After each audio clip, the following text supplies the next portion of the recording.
highly awkward position because I have work on my other computer that I need to move over real fast. So let's do that. How will I do that? Let's open the terminal on this computer.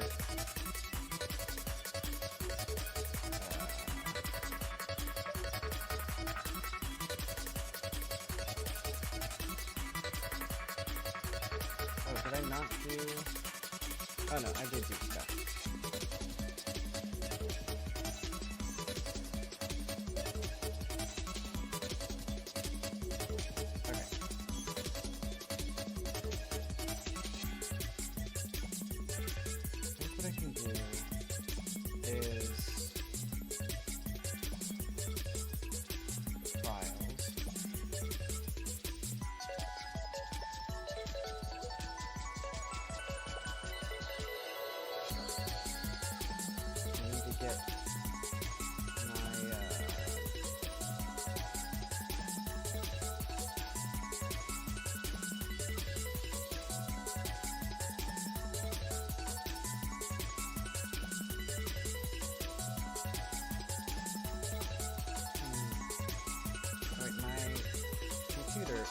Or my hard drive is not being recognized by my Linux laptop, as is typical.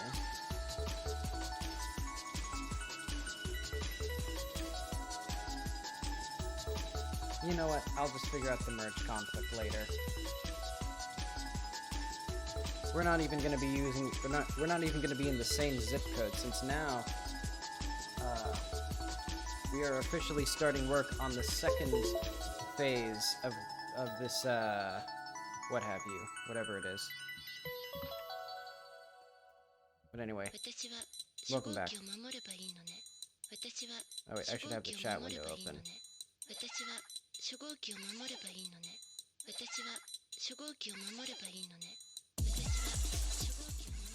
Oh, and thankfully the carpenter... Oh wait, no. It's just the hard drive, I think, has just stopped... The hard drive itself has gone catatonic.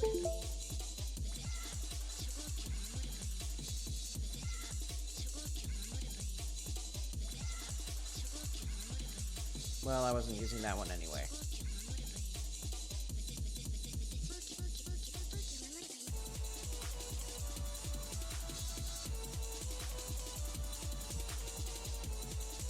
I guess that must be somebody's washing machine above me, but okay.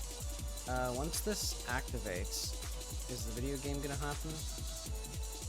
It's happening very slowly.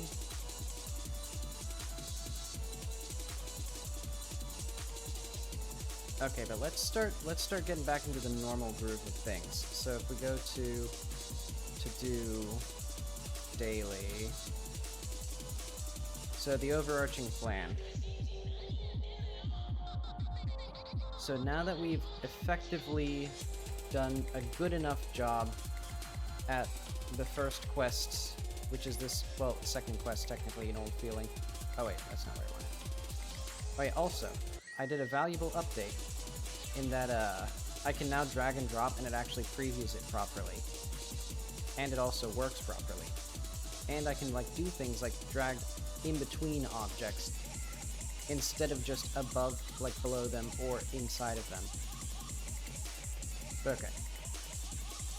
So I think... Well, our next step, obviously, is to make this quest, since that's the next one in the deadlines.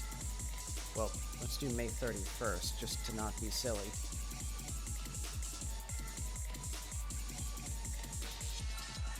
So what do I actually want with this? Because I'm thinking, actually... I want to do something with the other part of the world.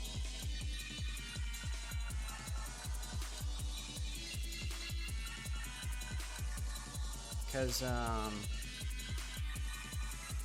wow, take your time, game. Okay. Take your time, game. Jeez Louise. It's not like I'm running a show here. But okay, so the player starts here, they go up to here, then they do their fun little quest here. And then I think what I want to do... I think it'd be more thematically appropriate if they go here next. So like this would be good, because this town here,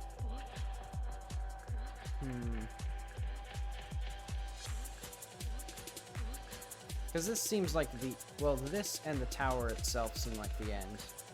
So let's go to, one.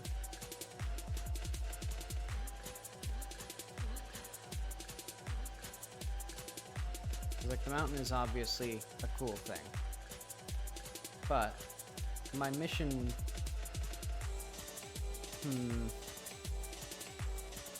because I also kind of want to figure out more of this area. Because we basically have two sides of the mountain.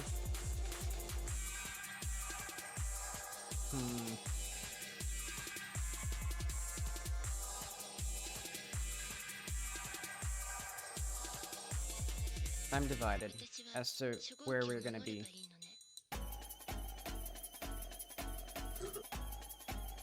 But okay, I think at the very least, let's see, that music's a little too much for me.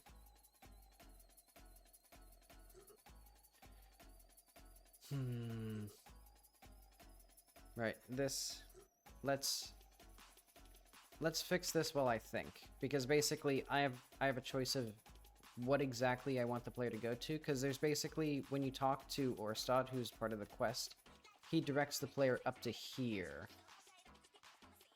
Oh. That this is like a relevant area for the player.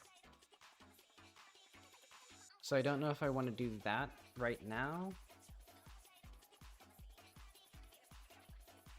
Because what I think could be more interesting, I know. We no longer have anything here. So I might repurpose this to be like a prison. Because I need a prison for another part of the quest. And then I can make like a highly vertical area here.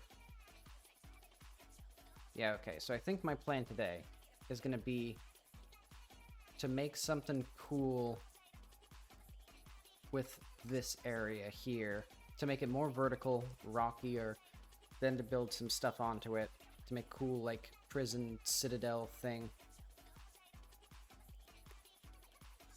And that'll also be, I guess, where the well, there's still the cave down. Oh wait, no, there is no cave down here anymore. That's gone too. Right, I really did, like, patch up everything, huh? Okay, we might just get the gravity gun here. But okay, let's figure that out.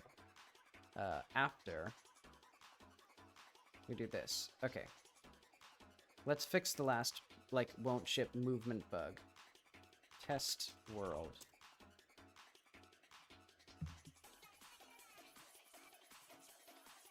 Let's get our fancy little controller here. Wait, this is... Huh. Yeah, I'm using a PlayStation controller, and for some reason it still has power. I haven't touched it in, like, years. But okay.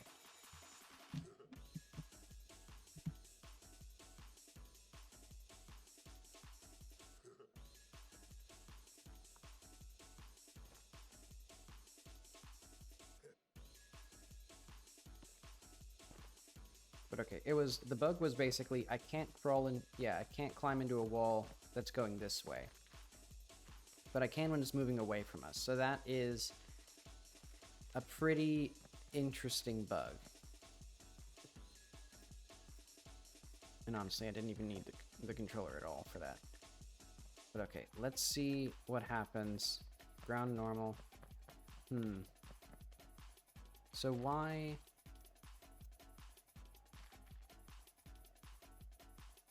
Why does it work then? Let's do player.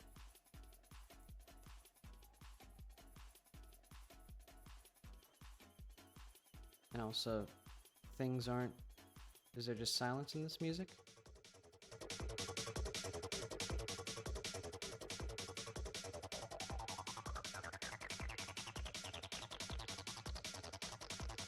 Alright, well, let's just... go to the next album.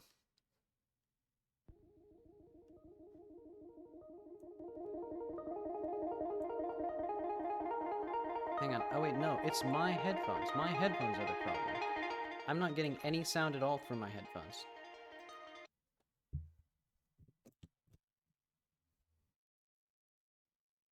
Hang on. So I'm going to need to, like, test... What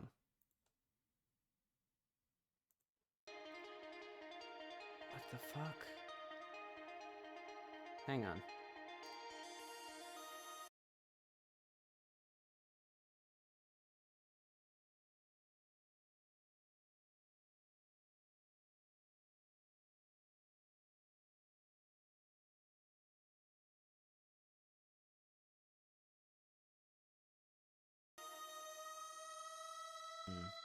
Okay.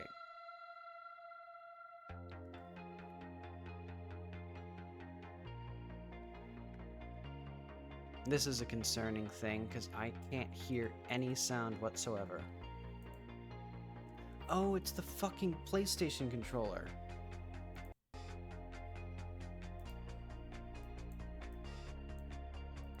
Okay, throw this thing in the garbage.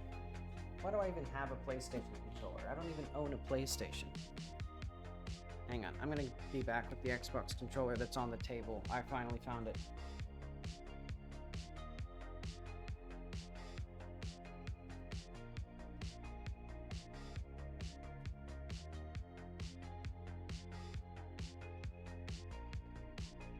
All my stuff is in complete disarray right now because I'm moving.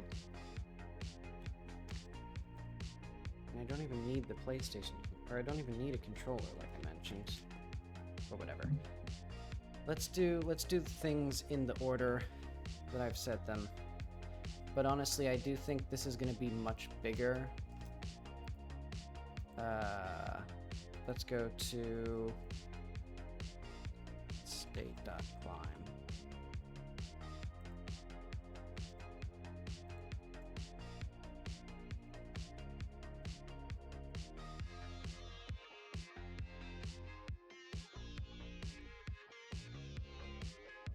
So if can climb and movement. So what is can climb? Crouch press and total stamina is greater than 0.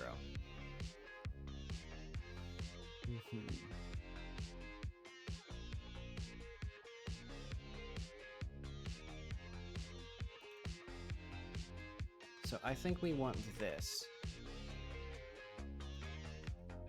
Because I think the issue is going to be... let's skip that. Maybe we need to do here instead. Okay, so now we're climbing.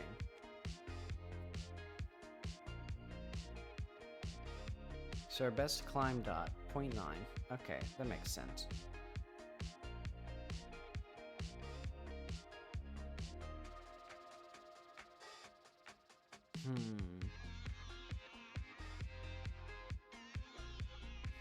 It's going to be very difficult to actually debug properly. Okay, so let's try this. There we go. And then...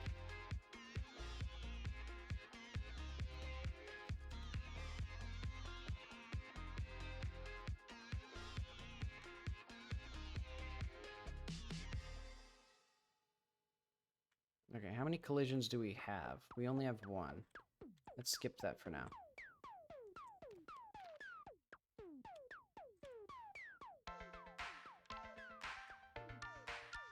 Let's... Hang on. We need to skip. I'm not holding it. Okay, so now... Let's see what's happening here. Still only one collision.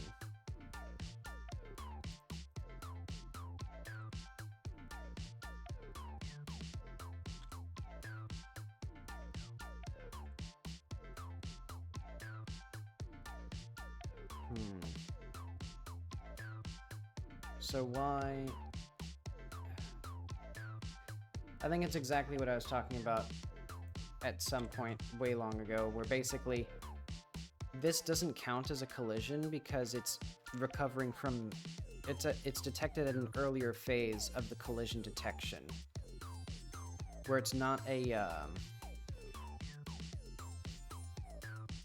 regular collision, it's part of the penetration recovery thing.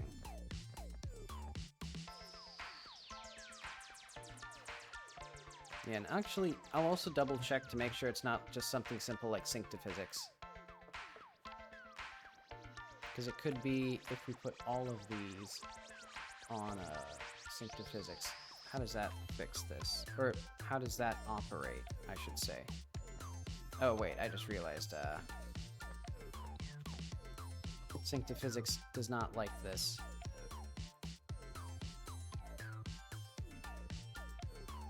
Yeah, because with...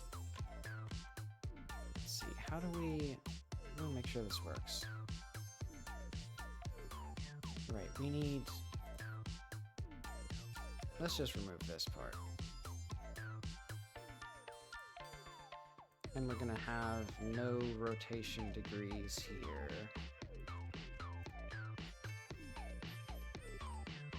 There we go. So that way, the sync to physics should work.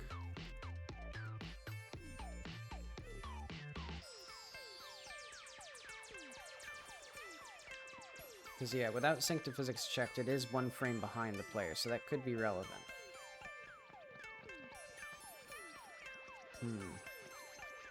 I don't know if that was just timing. Hang on.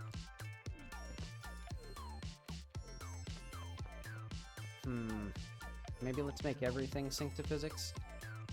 Admittedly, I don't think sync to physics works this, or I don't know if this will actually like work. Yeah, that's what I thought.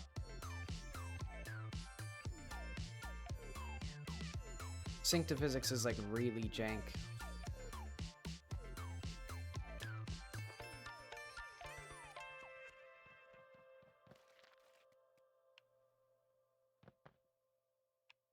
Yeah, it's just not functioning. Okay, so if it does fix it, I don't think it'll be relevant to us. Simply because its sync to physics is so unusably broken.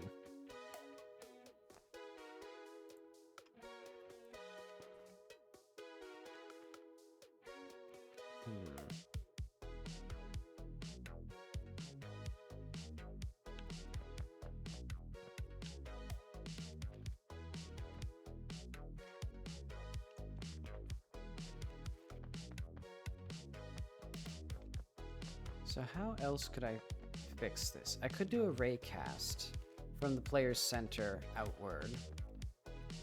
I could do what my heart and soul have been telling me to do, which is to dive into the internals and try to expose the variables that I want. Because I can show you in here. I think it'll be server's physics. Physics server. Oh wait, no, physics body.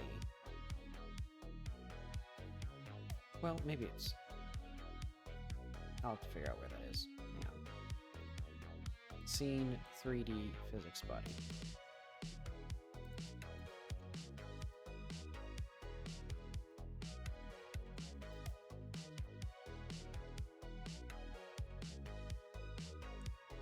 Okay, so where is our get... So move and collide.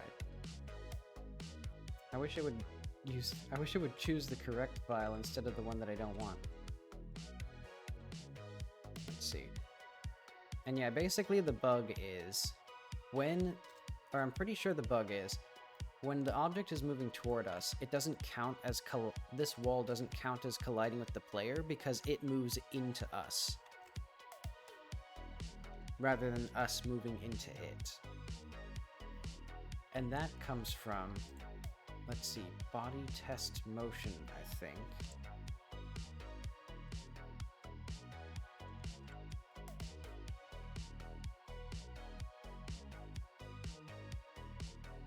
Let's see. Oh. So I think somewhere in here. This is not... Why is this setting... Oh wait, no, this is debug stuff. Okay. Schematic utilities. So it's this function is the one that I want to see how to get data from. Because this basically detects if we're overlapping with any shapes, and it moves them. But it doesn't actually record that information anywhere. And the reason I want to fix that specifically is because that'll also fix other bugs that we have with our collision physics stuff. Like the fact that, let's see, if I have any objects here that are relevant, let's just move this down, I guess.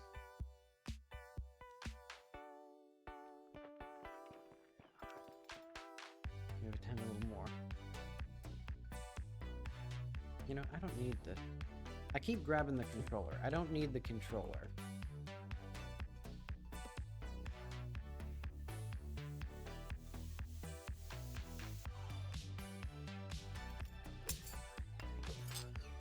Get that guy out of here. But this is a bug that I also want to fix. Where basically it doesn't detect that the player is hitting the ground and the ceiling at the same time.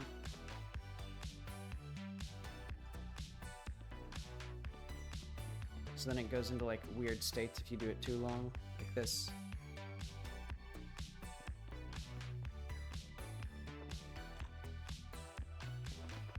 So yeah, ideally what would happen is the player would not be like running like this, because when they hit a wall like this, you know, they slow down because it's basically like a reflection of their actual velocity.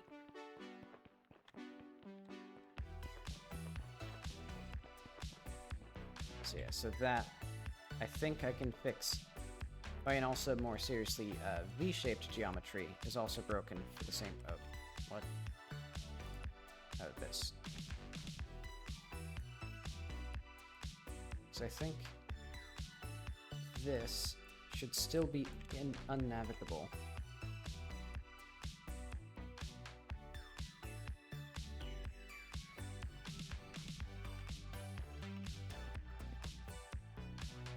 Huh.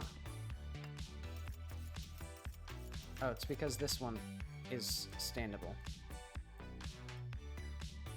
There we go. So this bug also is the same issue.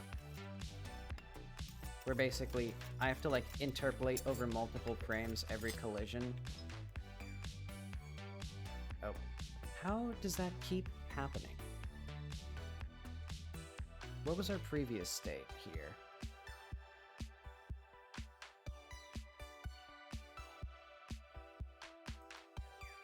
So next is 13. Previous was 3. So let's do state. I know. What if not ground? Print stack.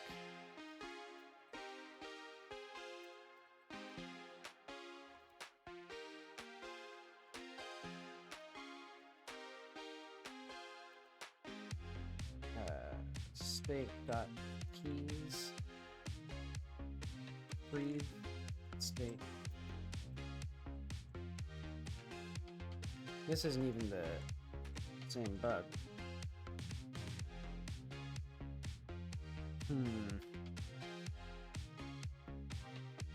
I don't know what test motion does that it would fix that.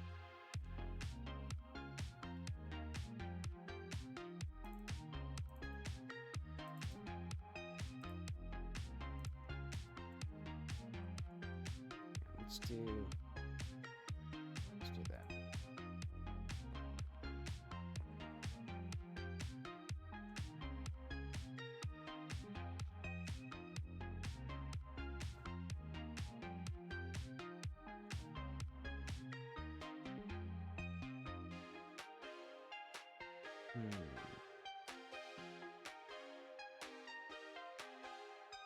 Yeah, they do.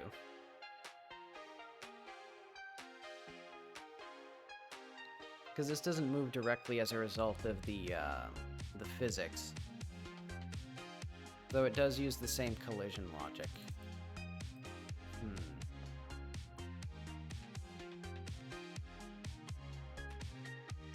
what I want to add here.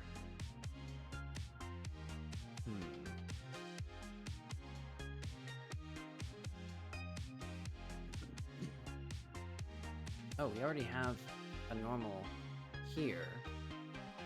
So our recover result.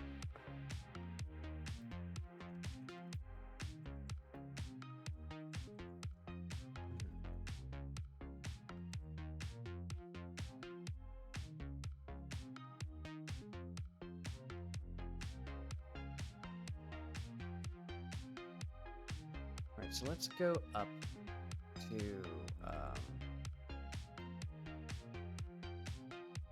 I think I want here a recover result.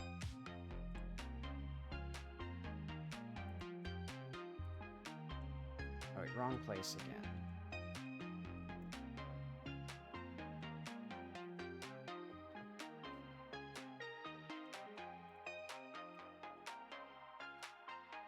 You did? Hang on. I'll check that.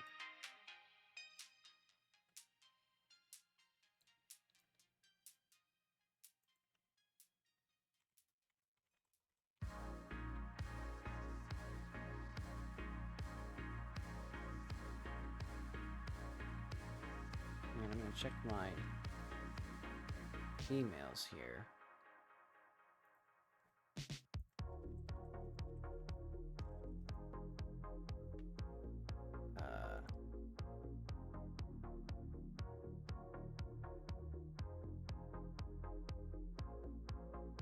I should probably not do that, but what I think I want is for this recover result, space bullet.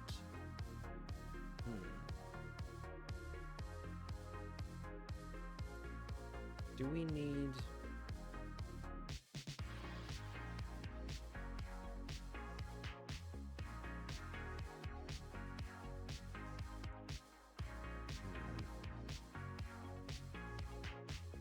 I guess I should figure out if we have... No, we wouldn't have bullet physics in here.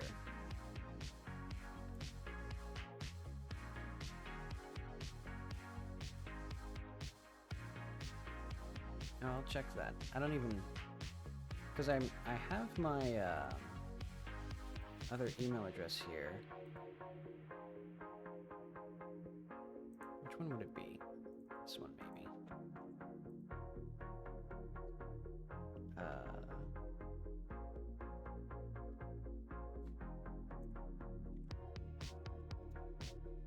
Yeah, and I have like 3 layers deep of two-factor authentication because it's telling me to authenticate with my email or my other email address, and I know that one needs me to authenticate with my phone, and I don't have my phone with me. Hang on. Back in a minute. Let's see, where is it?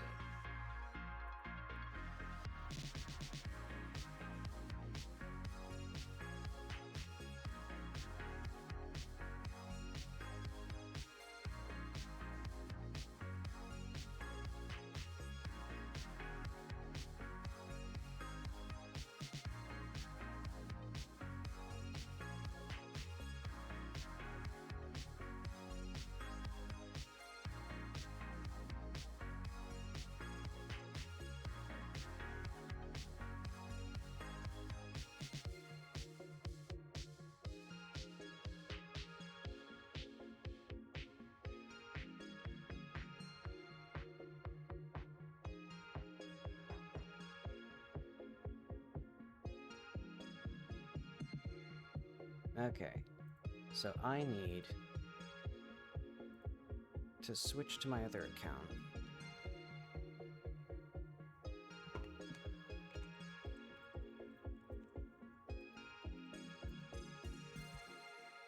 Where's my authenticator?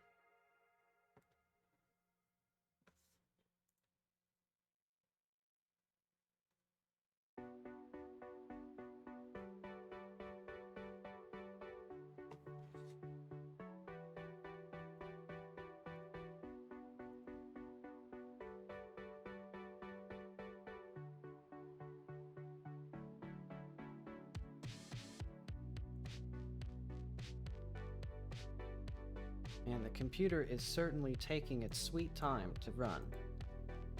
You would think Outlook could take, more than, or it would take less than 45 seconds to load when I have gigabit internet directly connected to the Ethernet. But okay, I have that code from the email. And then,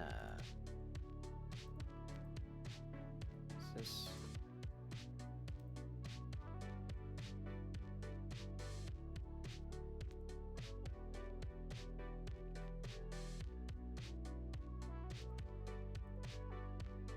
I should make sure this is actually the channel as well, or the correct thing. Does it autoplay my video? It does.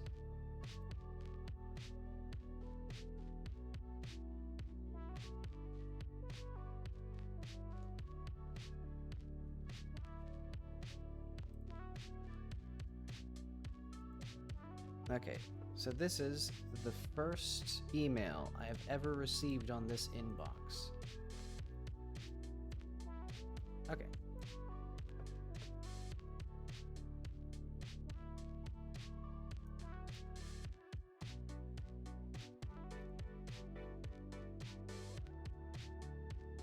Oh, this is interesting, these diagrams. Hang on.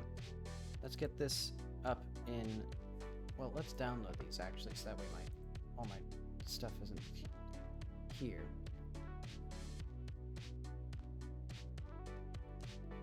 Desktop.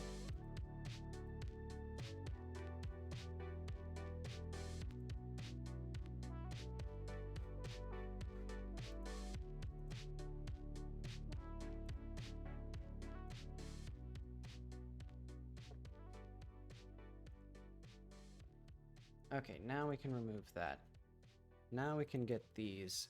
Now we can go to here. Okay.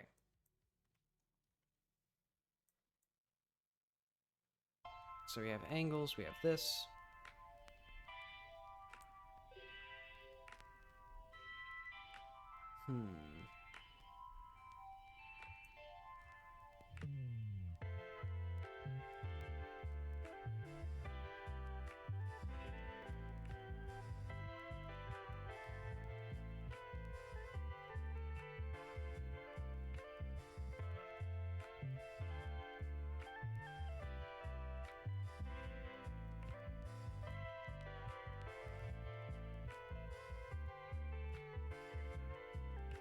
Okay.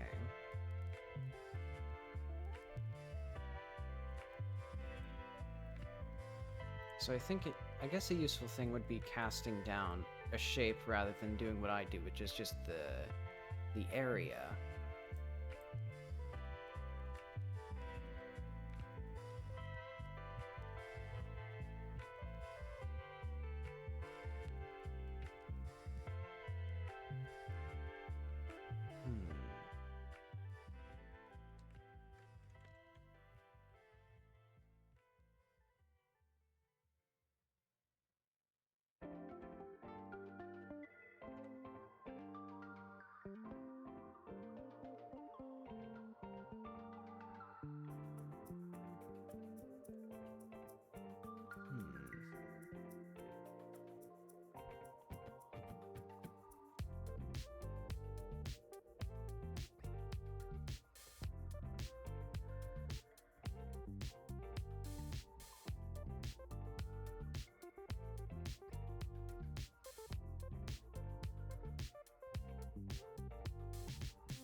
Okay, so you cast a larger shape, and so you cast the shape, and the smaller shape, and the larger shape.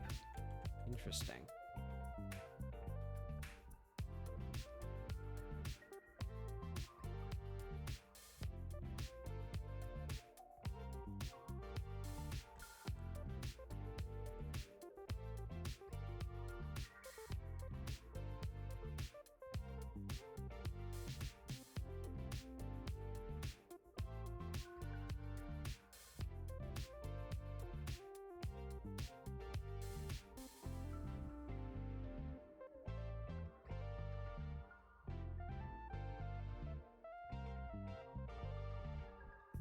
So what we want to know is if we can keep, or if we can move upward on the surface we collide with. If the surface is too steep, it will make no sense to move upwards, because in the next frame we'll slide down from it. Okay. And then we can cast the collision shape upward.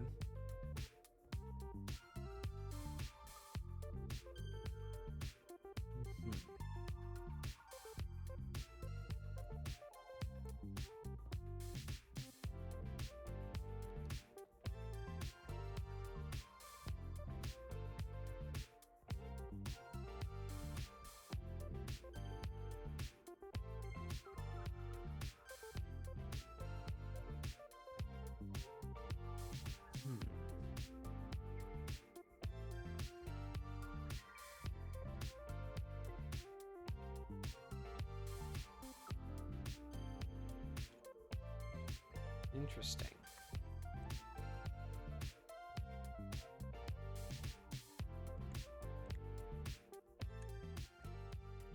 I think this would be doable with, well, this would be doable with kinematic bodies, but I don't know if I want to rewrite all of my movement code again. Because this would basically change all of my collision logic.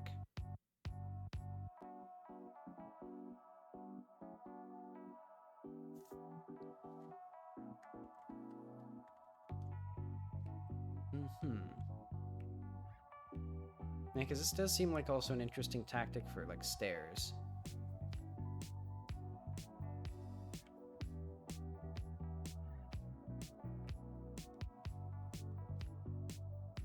Yeah, what I'm gonna do... I'll consider that. But in the meantime, I'll see if it'll be easier for me to just augment this.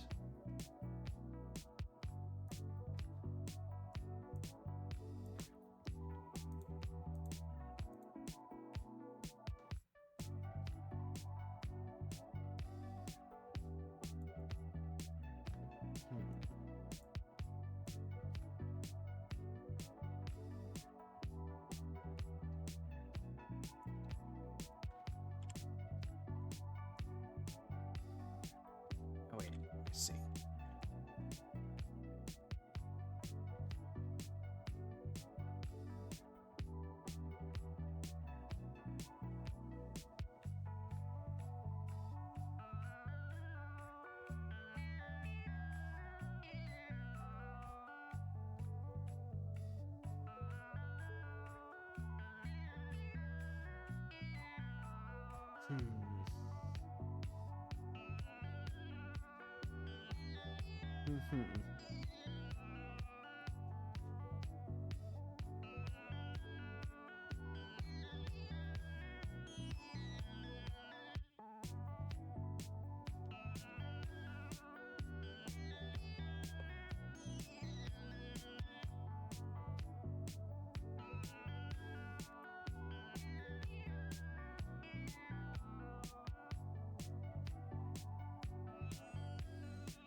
Okay, so I know I can get something from here. I just have to figure out how to...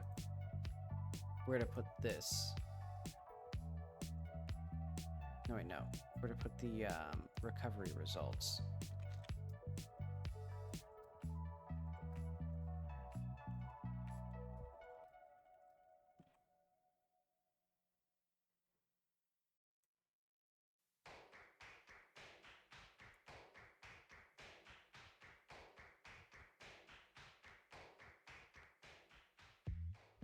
It's like, do we have the recovery results in here anywhere?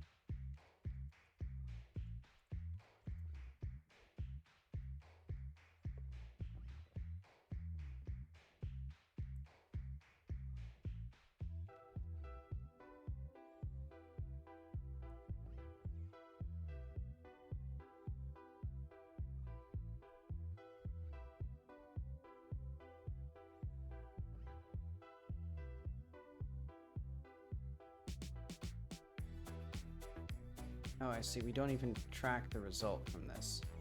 I don't think.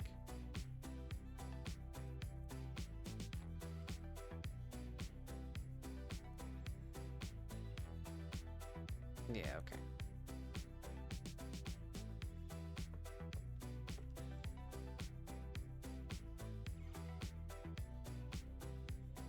Let's see, I'll save this link as well. Let's put that in wherever it is. Oh wait, I just doxed myself. Oh, whoops, and I turned off the music.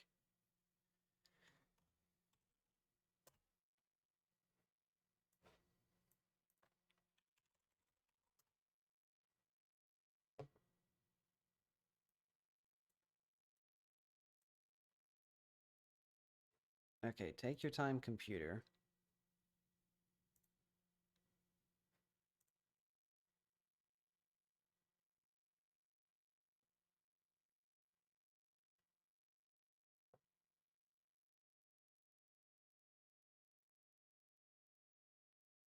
Oh wait, there we go.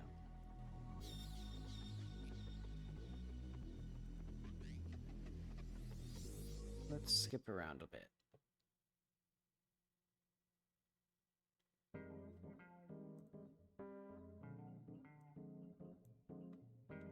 Okay, now we're back on track.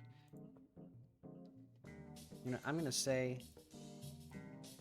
this crap makes for awful stream content, and I don't want to do it. So I'm just gonna save it for later. Save it for off stream. Save it for some other day. Let's see. Because what I would rather have is let's just fix the grass. Because that was at the farm. Or no, that was P City. Basically, I had done my grass painting wrong. And also, while we're here, I could also fix up the, this stuff, since it's kind of embarrassing. You know what? I'll fix it up.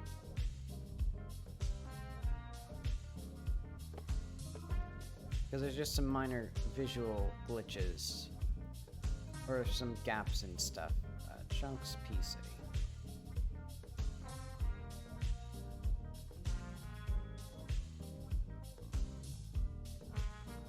So why is this like... What is our near and far plane here? Why do we have this? Oh, I see. There we go. So now it doesn't fight nearly as badly, so we can actually see that these, for example, did not properly come out far enough. And this one...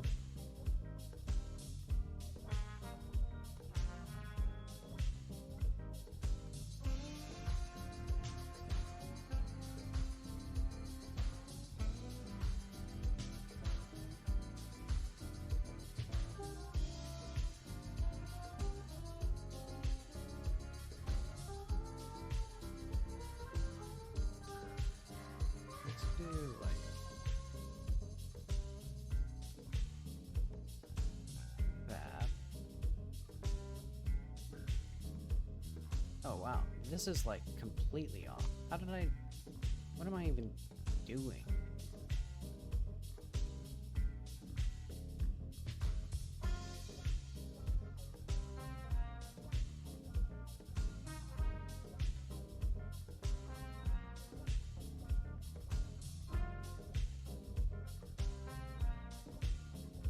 It's like, genuinely, how did I make this without noticing that there's so many issues with it?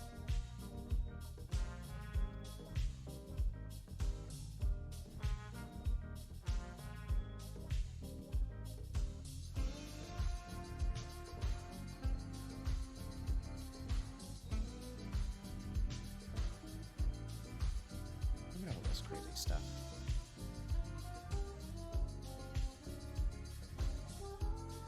You know what? I think it's time that I just apply this. And then just grab these and make them, like, correct.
Let's go through this some more, because yeah, it looks like there's going to be more places where it's just off.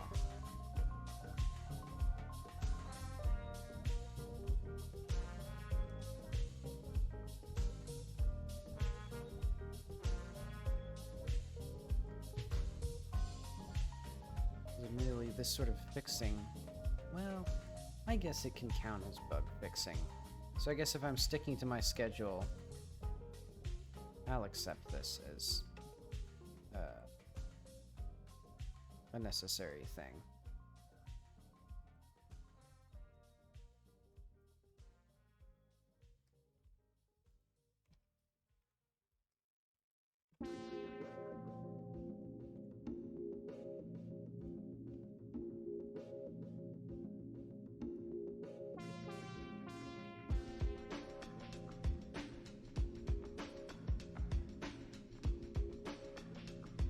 A lot of these are just like completely off.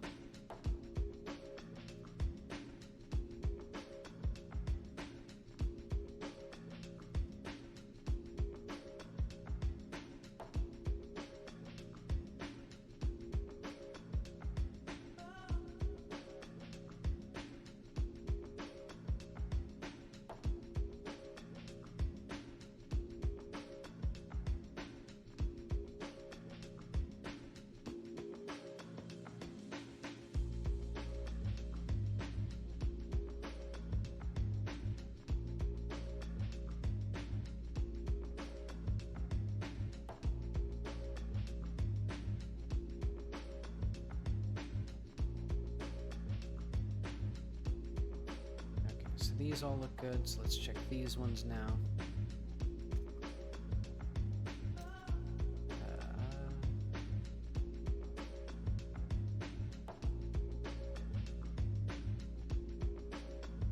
They look basically good.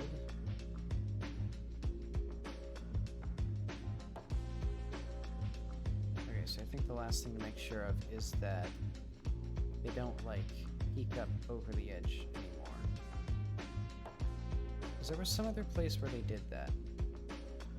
Or where something else did that. Oh well. I think that's good enough.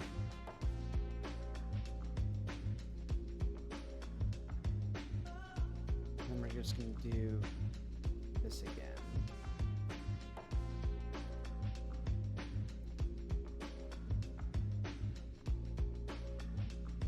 It's going to change like 1 billion files. Okay.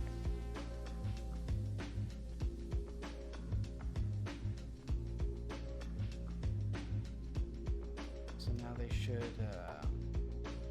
not do that.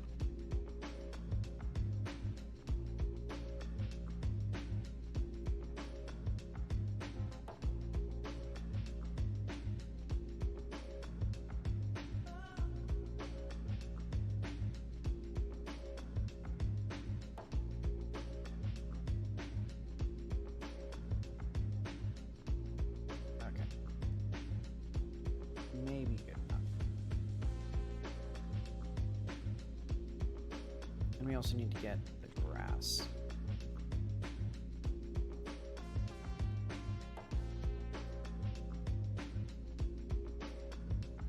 Because this will be where it was before. Oh wait. I have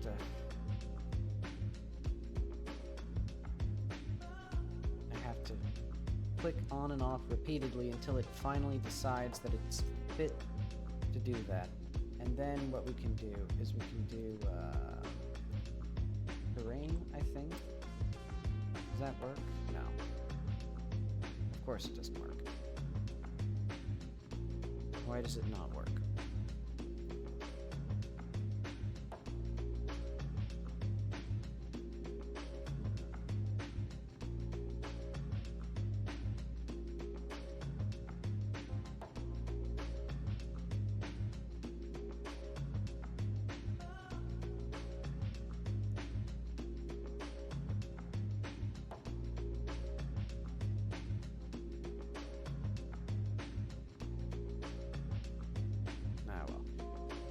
I'll just accept that I can't paint on, or that I have to paint on everything.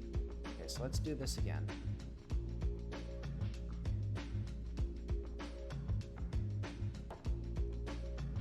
guess for now. Let's just paint over... Oh wait, we can't do casts when we're in top-down view for some reason. That's cool.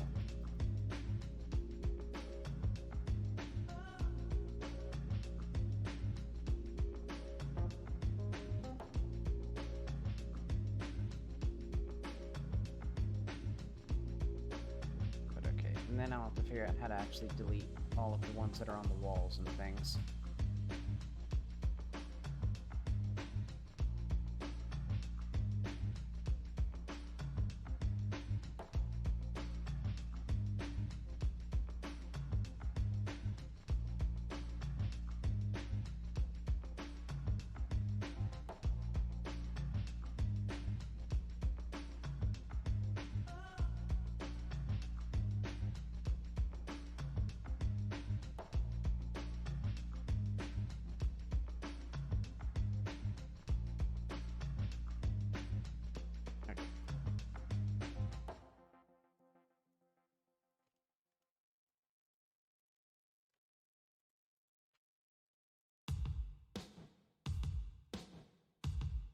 Oh, my chat has refreshed. My chat has deemed itself unfit.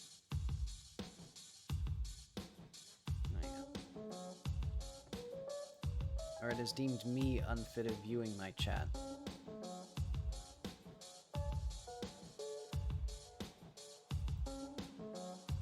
Oh, okay, my chat was not up to date. Let's see, to answer your question, yep, I did create this. Yeah, so it's a little, little placement thing that has, what's it called? I called it NP decals. So it actually has two different things. One is this little dibbly that paints a bunch of multi-meshes. And then the other was an object placer that does the same thing, but just for one object at a time.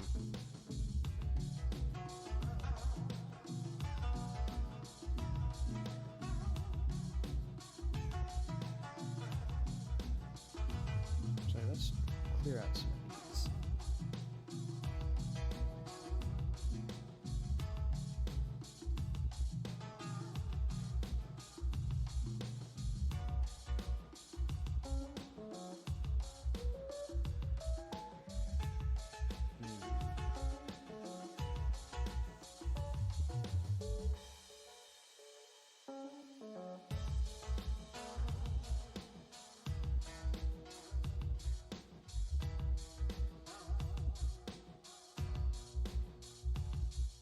We need that.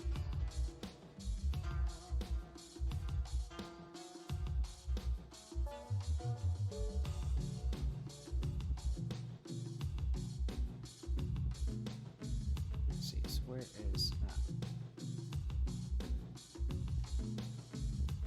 let's see, so it just stores the positions as a regular multi-mesh array. So it's just the array that's built into the multi-mesh. I had a fancier thing that I called the mesh compositor, or the multi-mesh system, that I want to fix again, because it allowed me to place individual multi-mesh instances like just regular nodes. And that was super nice.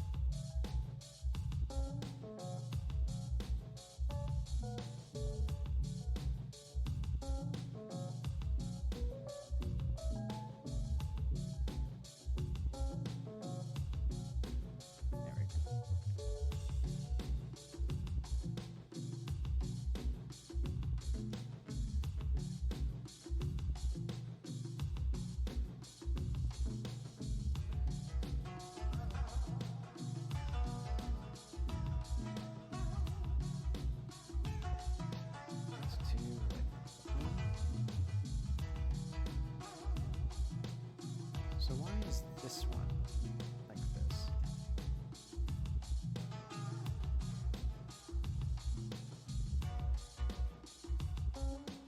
Oh, there's just something wrong with the coloring. Must be a bug with my code again. So yeah, you can see for some of these, the color is changing whenever I click one.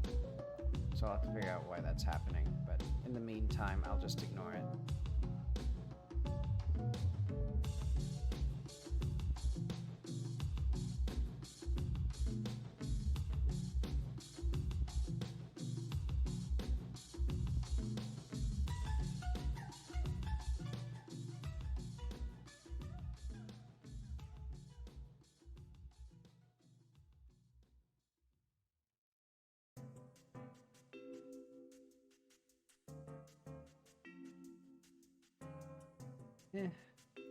An array wouldn't really be. So if even an array of like a few thousand things probably isn't going to be an issue.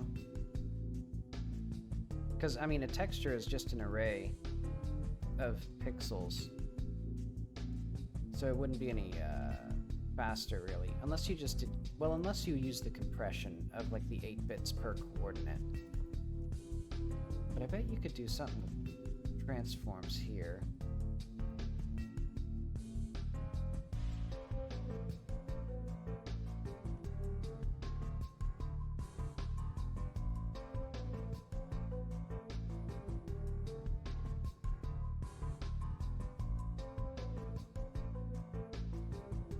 There's a lot of grass in here.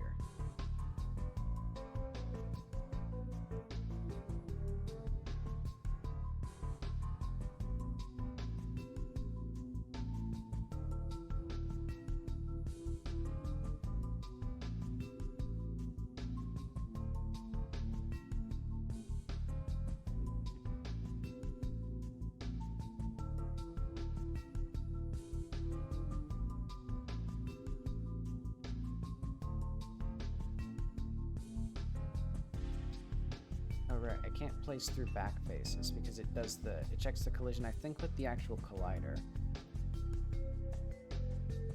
It's like the opposite of Blender rules. Like if I click, oh wait, no. Okay, so I can click through colliders or back faces.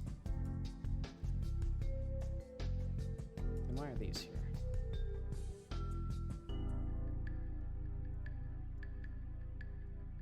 Yeah, specifically for grass, there's some logic to it, but it's designed specifically for green terrain, so it doesn't quite look right on the sand, but I'll ignore it for now.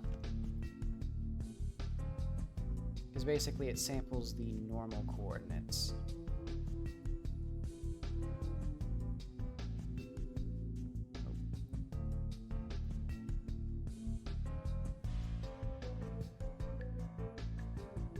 See something wrong with the colors in the custom data.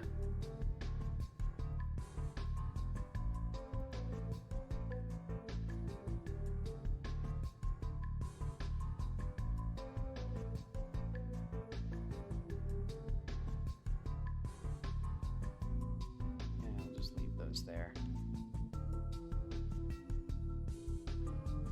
We need to fix this area now. Actually,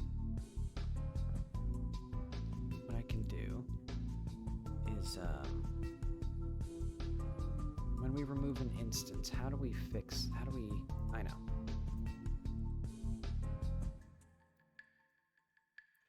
Set instance color index.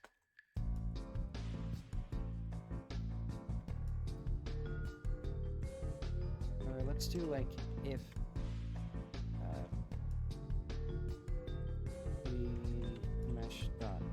color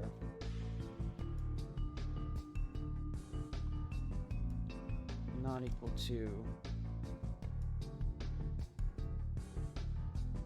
color none. We'll do this, and then if dot custom data format not equal to multi mesh custom data none. We'll do this, except it'll be our custom data.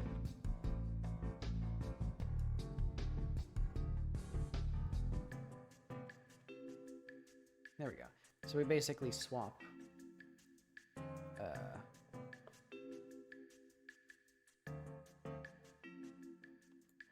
oh, get instance color.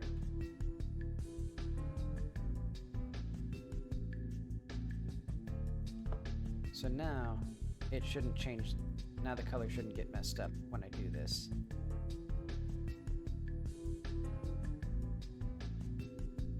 That'll be nice.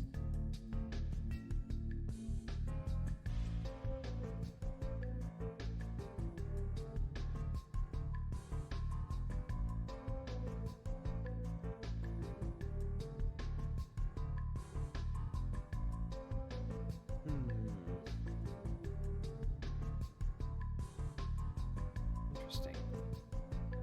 So basically, I don't know if virtual runtime textures are the same thing as virtual textures, because basically those are just a technique to get really, really big textures, or I guess a lot of textures on the screen at once, by just removing the stuff that's actually not on the screen. And then, I don't know if virtual runtime textures would do anything for that.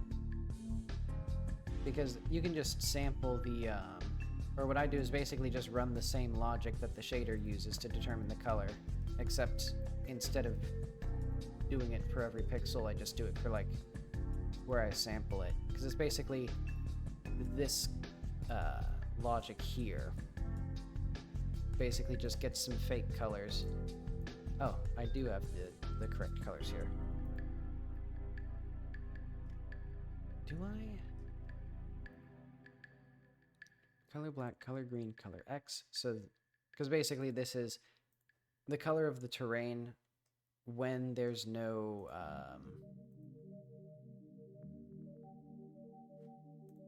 grass on it already. Like if we go to like 0.85.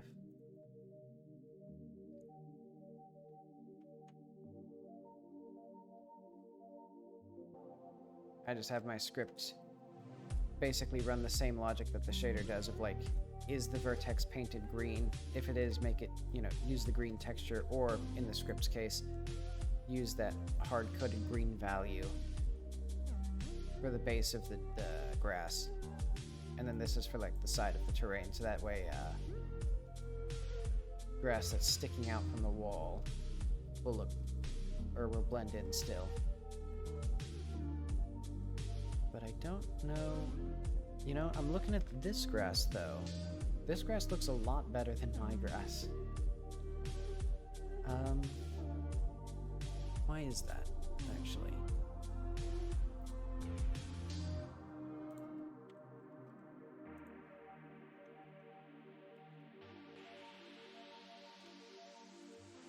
Maybe it's picking the grass custom data better?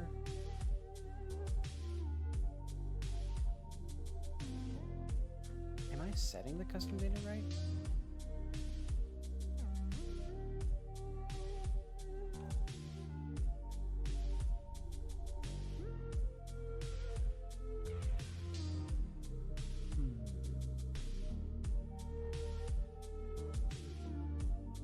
Okay, I guess we do this. So grasses, we have custom data.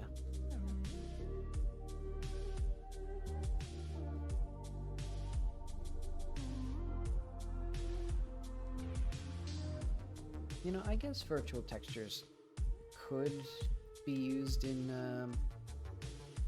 sampling directly from a vert face or a face.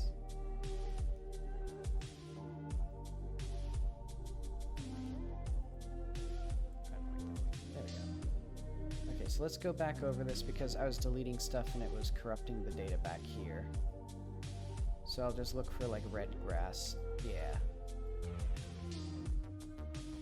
Well, it just doesn't look right. Are we using the right grass shader? I guess we are.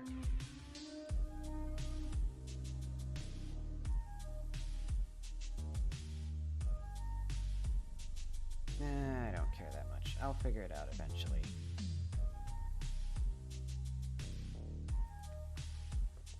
So yeah, this grass does look better.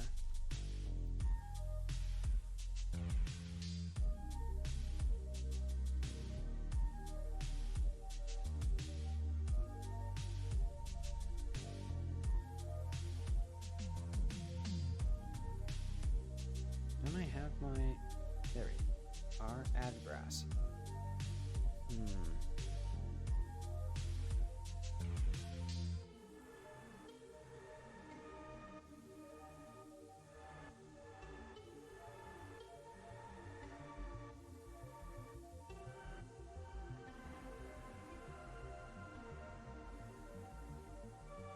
Oh, I see. This terrain color here, I'm probably just setting it... Okay, I'm setting it as 1. So let's do 0.5, actually.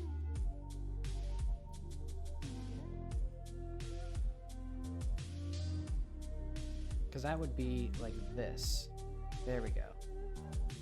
So it just sort of blend in between the two. Because I didn't want to bother with actually setting the proper vertex colors.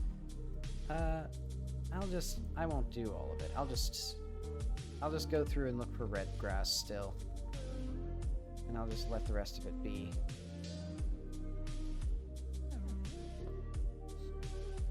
This will make the grass look better in the future, and I'll do a second pass on this eventually.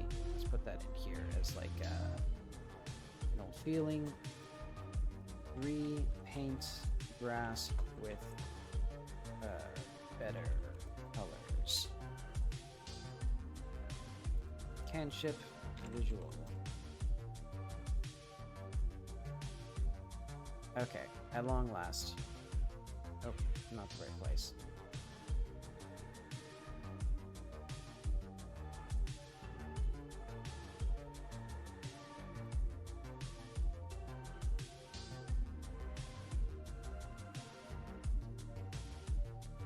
Just gonna... How did I... Where's the thing? Did I accidentally paint it here or somewhere?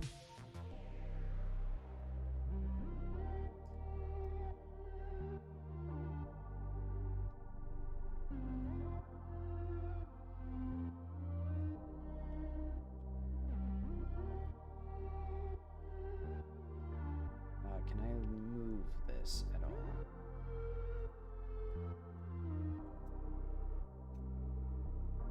Where's my dang grass?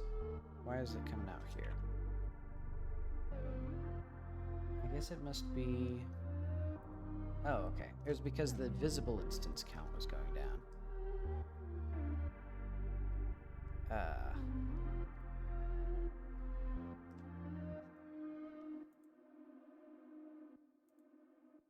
Okay. It fucked up.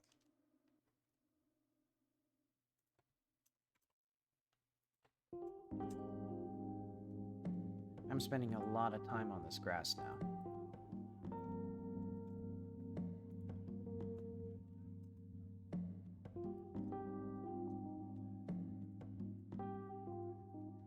So I guess we're gonna repaint it sooner rather than later.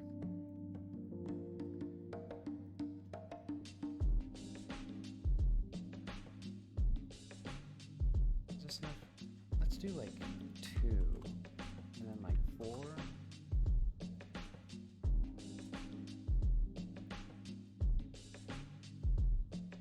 Okay, this will probably be better.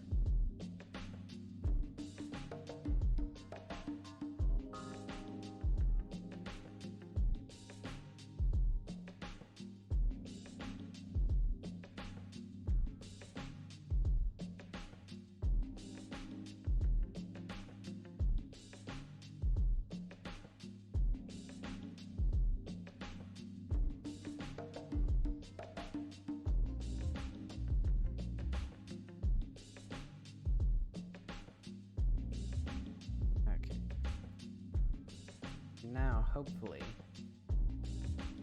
I can fix all my mistakes.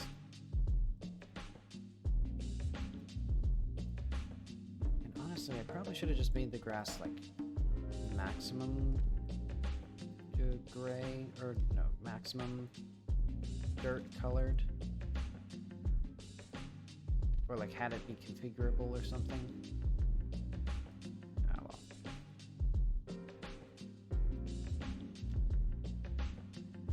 Let's just go through all this again.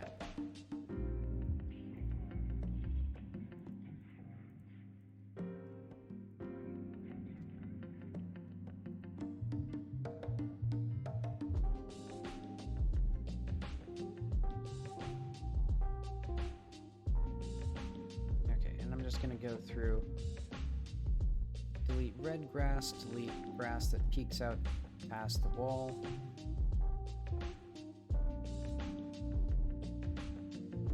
Let's see, so it is about a machine called the Medium that allows people to commune with the dead by scanning their memories. And you play as a character who is trying to commune with her mom, but she doesn't really know her that well, or didn't, well, only knew her as, or her mom disappeared when she was a toddler, so she doesn't have much to go on. So she's actually in the area her mom grew up in to try and learn about her, and then use that information to feed into the Medium to get a better, like, communion.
Done, hopefully.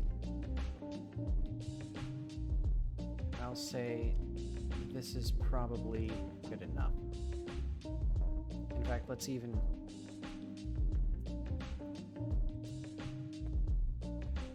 save or update whatever I did. I don't even know what half these changes are.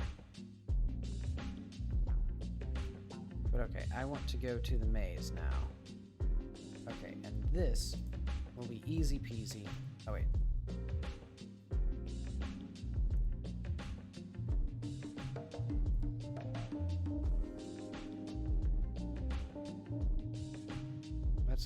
Let's put this on this side.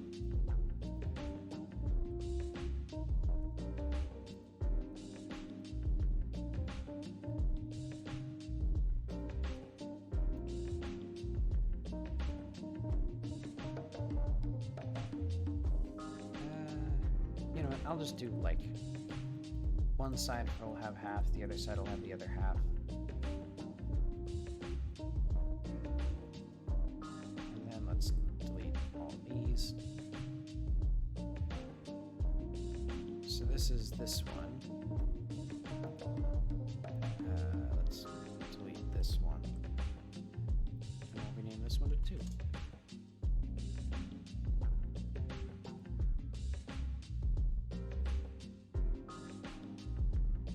Do we have on each of these? 1100, 900. That feels about right. Well,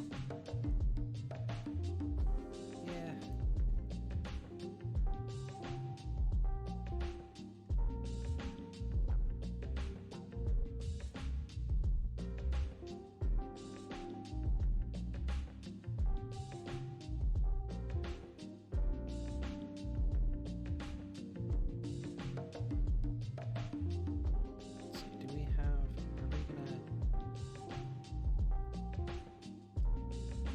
Stuff here. Why is there so much? Or why are we extending so far out? I'll just let it be. Okay, let's see if I actually fix this. How do you beat it? The story has a progression and then it ends.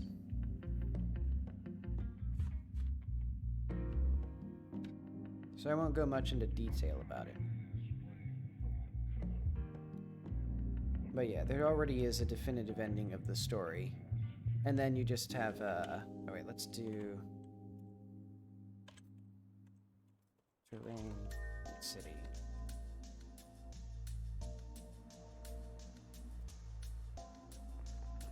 Do I want higher grass? Do I want this to be lower? I think this is all a little bit too tall.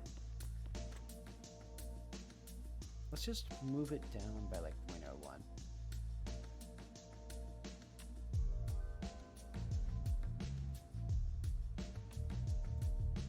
Or like 0.006 or something. Transform.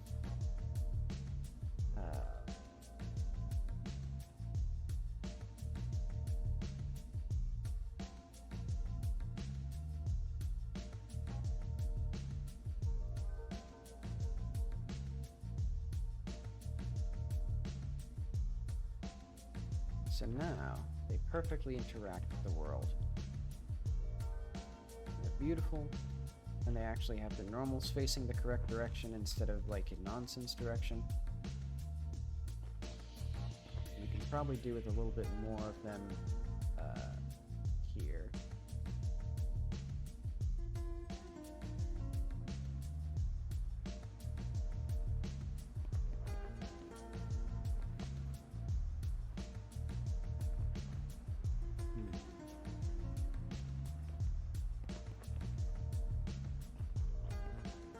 Yeah, this is good enough. This is looking cool. Okay, let's call that bug fixed.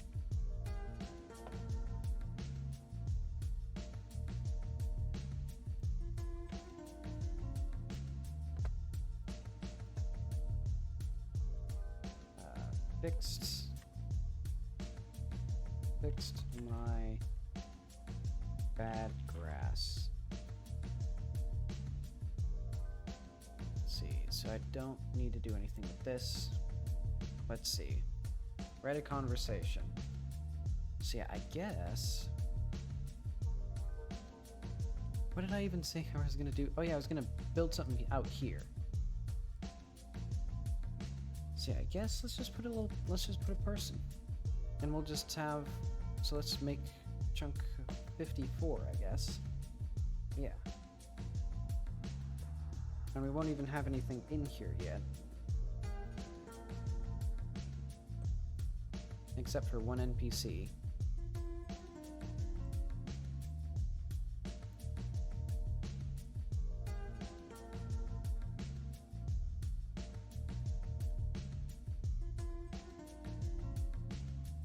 See.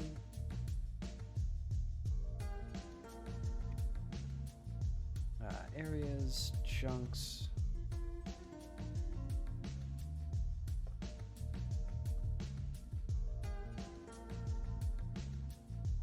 Take your time, Godot, jeez.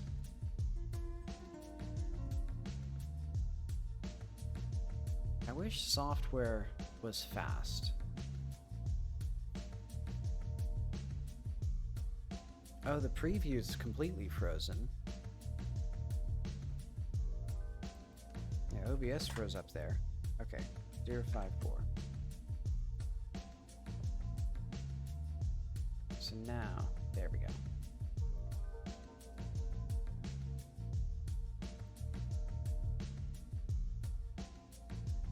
So eventually this will all be a cool city, but for now, we have a funny little creature here.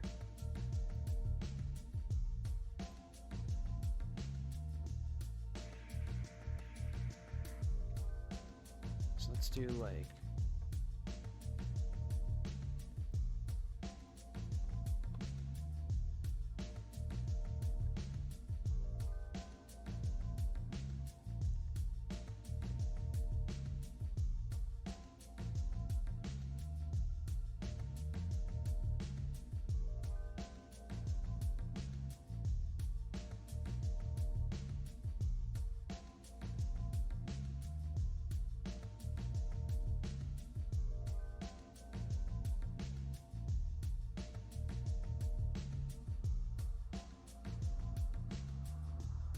What should it be called?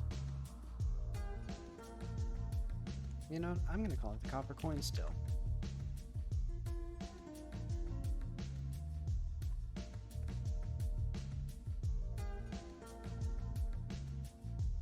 Actually, I need to figure out what a citadel means.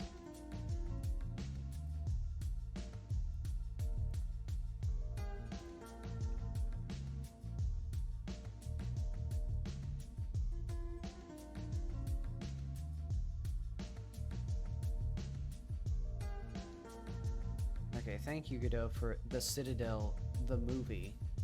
Okay, Citadel definition. A fortress, okay.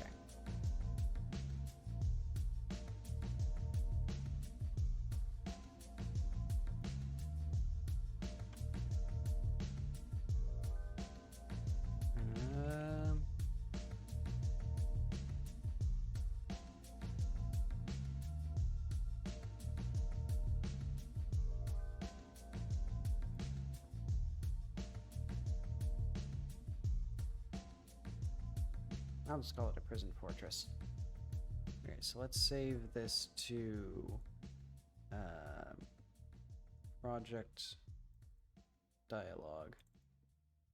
So now we're going to have side content, so new folder, entirely new folder here.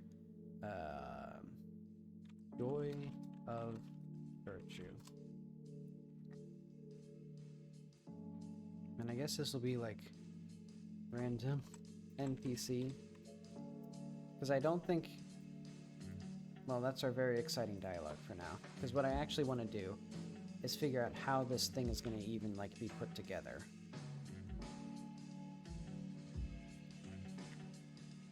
So let's chug open the world now again.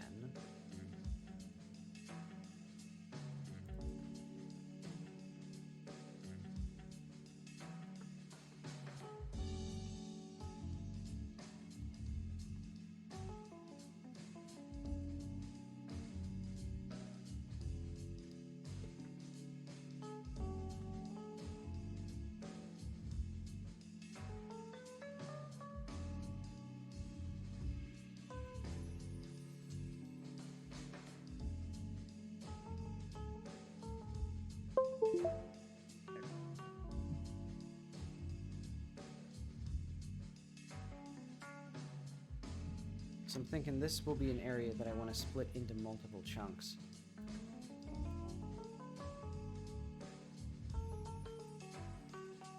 We should probably also get a person in here for scale, or something in here for scale, because this is the size of a person in this area.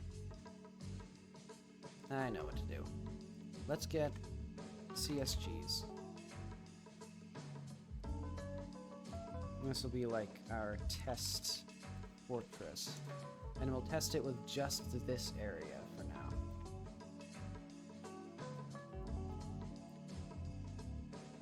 Use collision. Because I just want to make a place that looks cool right now. Bricks. Or brick and cobble. Well, no, I guess if this is going to be... I wanted to use the old copper.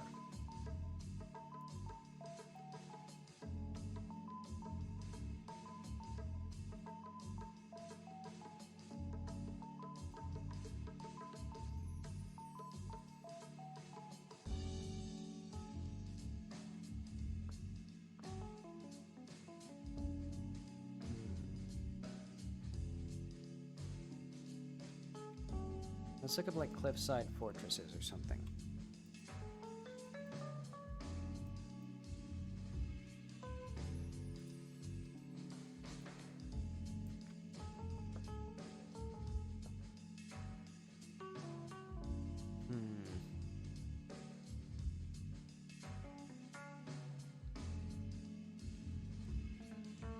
I don't think these are going to help much with my my design. Okay. So instead of that, we have our little guy down here.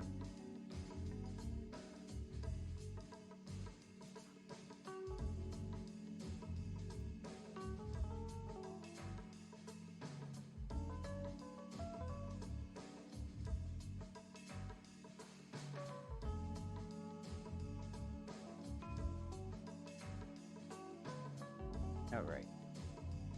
This stuff does not come with us.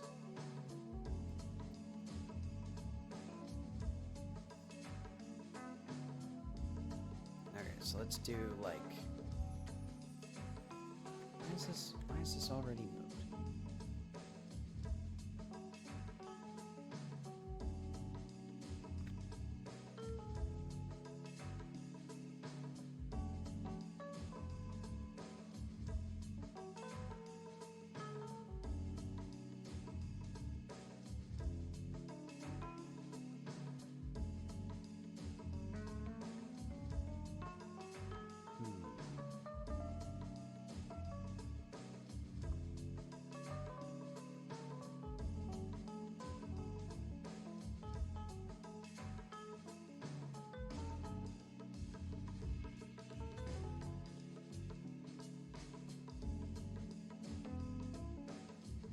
Let's start from this.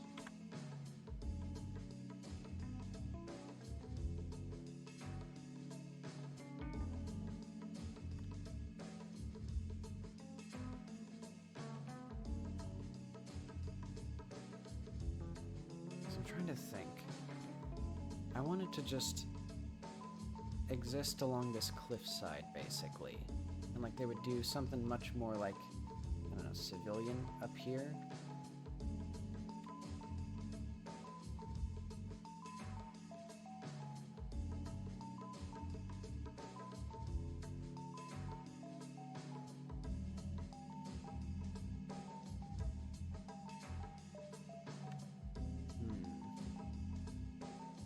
Do I want... Well, I guess I should have a walled city up here then.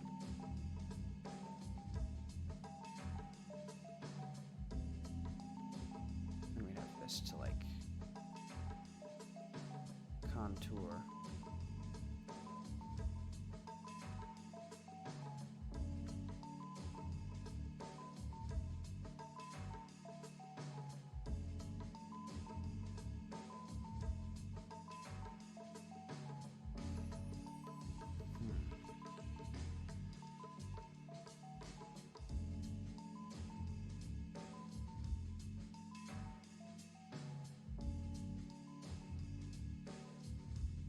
And maybe if this whole place is difficult enough to get to, I don't think the player can actually climb up here very easily.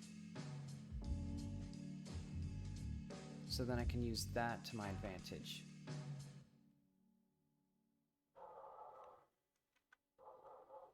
I think it's like these towers here.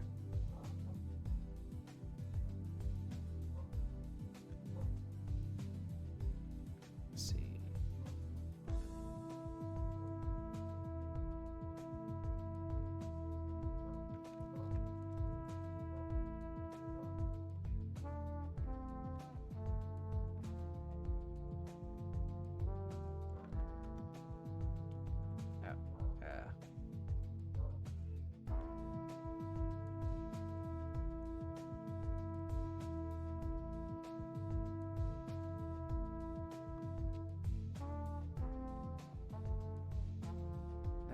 There we go. So is this what I would want for this area?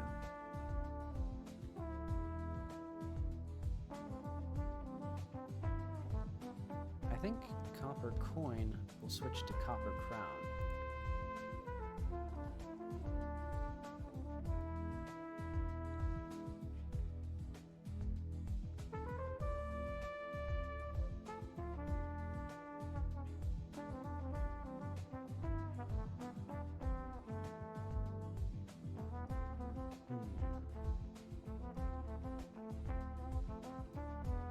So I think we could grab this part and make this its own chunk, since it intersects or crosses multiple things. Oh wait, no it doesn't. Well, it kinda does with that part.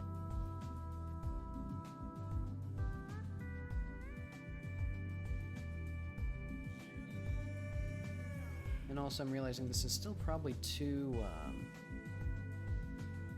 Oh yeah, I should figure out what I actually want to do with the rocks first off. Because this area is very mushy. So like, because we could push these upward or forward or like more dramatic and stuff like that.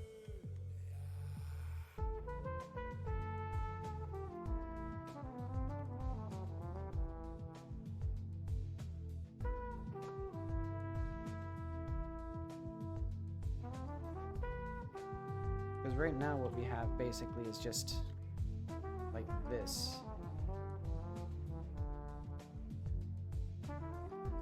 Which actually does not look as feasible from this side.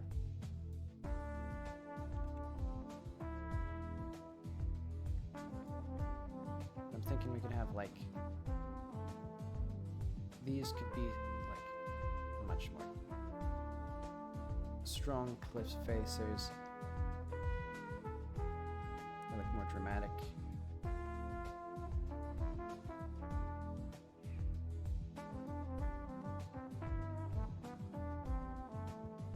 We want a place down here like this, or would you want it to not be, yeah, I guess that'd be okay. I'd like it to stick out like this a little bit.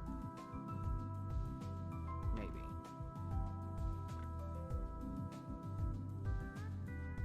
And I think this part should stick out more. So then this is like a very small canyon. Maybe it flattens out a little bit in here.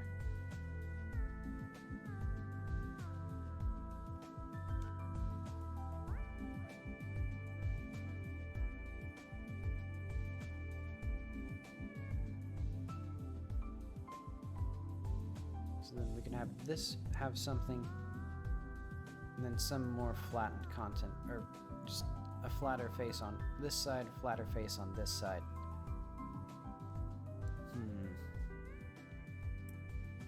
Looks incomprehensible. I'll try to make it.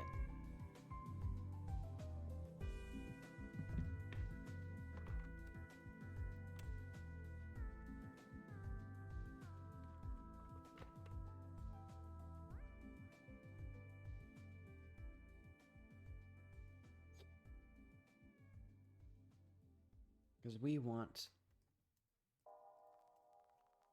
this.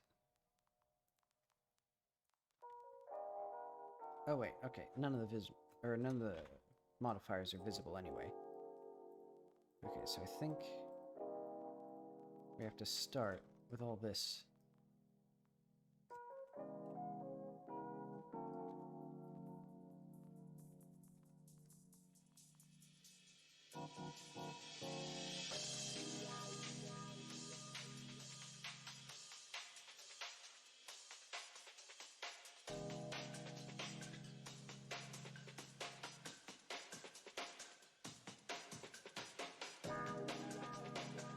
Well, I guess we could do this.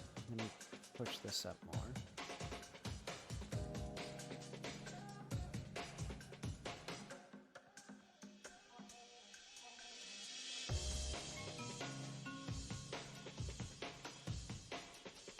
Well, I'd like this all to be down, maybe?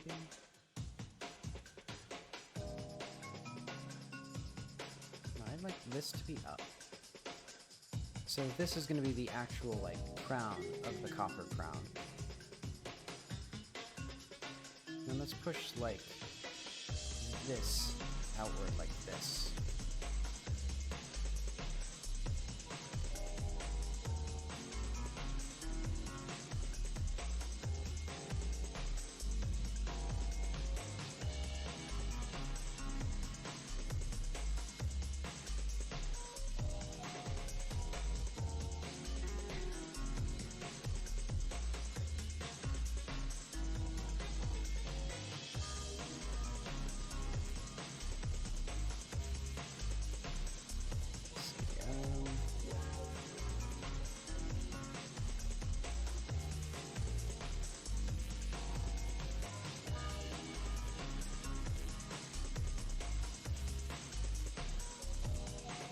So those are for applying, or those are for merging the terrain together.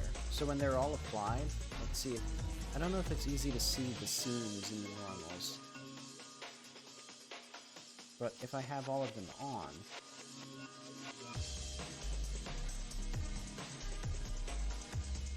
it takes a while to apply them. It's meant to smooth out any of the irregularities in the terrain.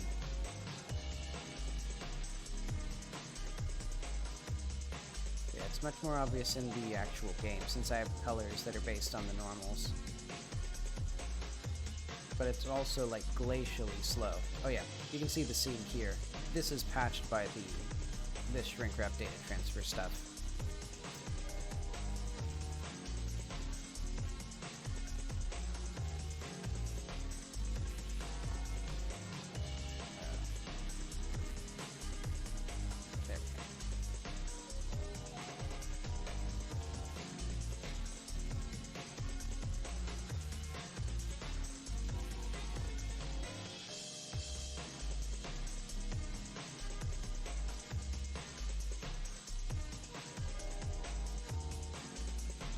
Let's make this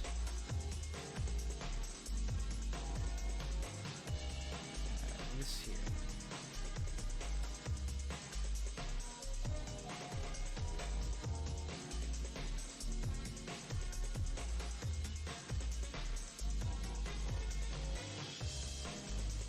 So I want all of this to come up more, I think.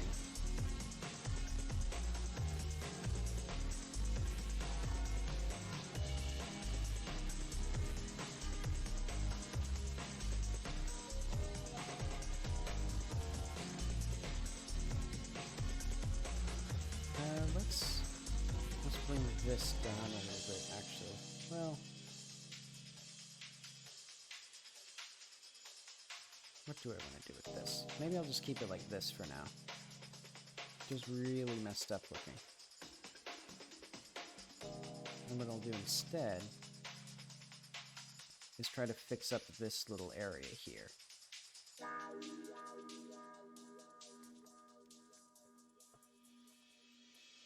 Yep, these will be loose chunks, and they'll have, so the shrink wrap stuff makes it so this normals are seamless.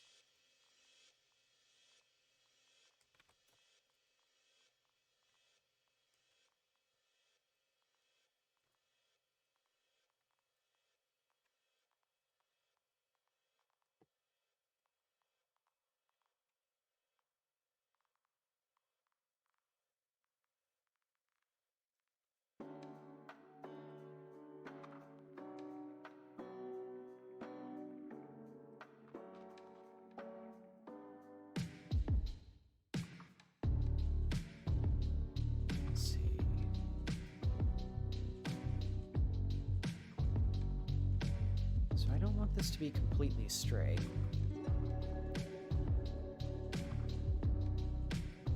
I'd rather have this, like, maybe this part should go down.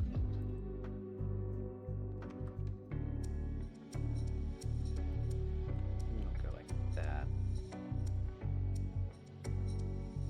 And this part will come up.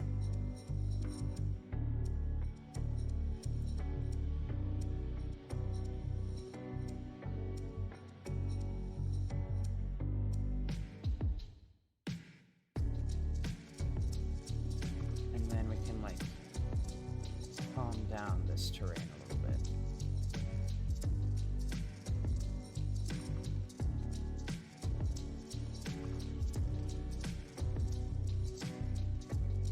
And I think also in here, I'll have this go down.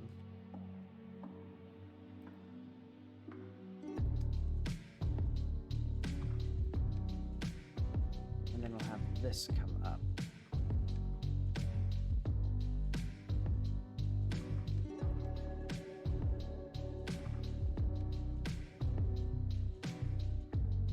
That's a little bit better. So that breaks up the sight lines here. And then eventually I'll, like, unfuck up the terrain.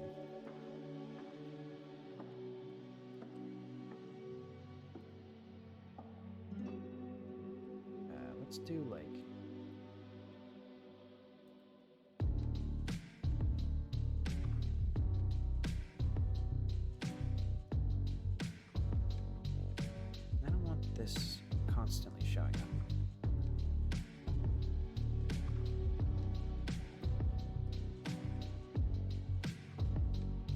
I can make this bigger.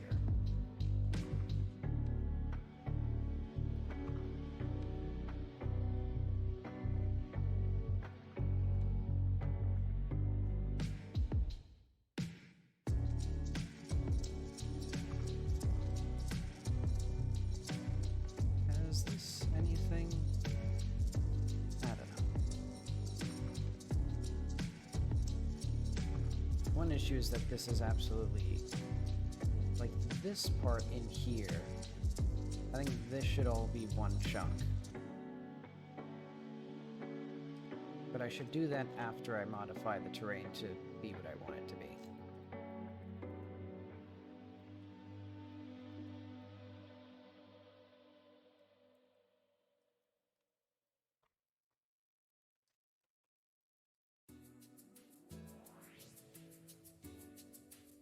I think I need this for the time being.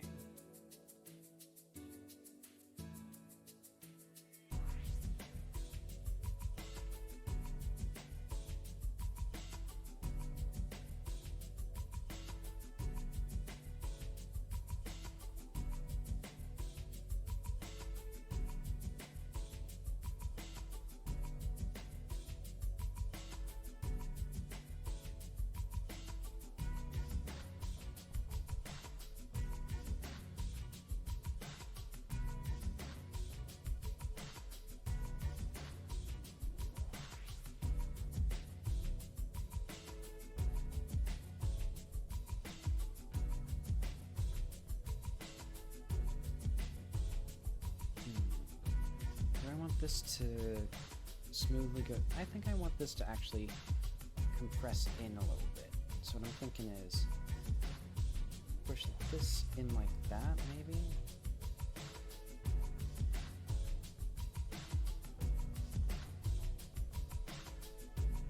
So that way this can come out a little bit more. Because that way I want this to feel like rock. And this to feel like sand.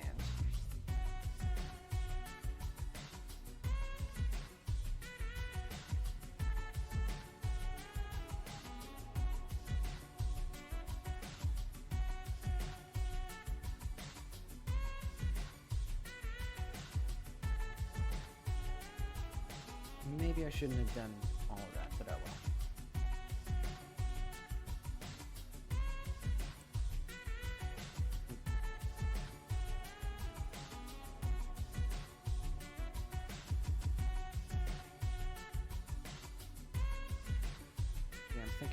That pattern of like rock to sand to rock. In fact, I should do there we go.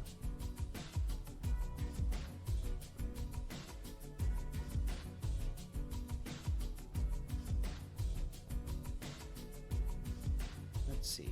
Yeah, so these are the, so they never get super high poly. This is the highest resolution they are, like 5 by 5 meter squares, I think, or like even 10 by 10, I think. And then as they get further away, they are replaced with much lower detailed versions.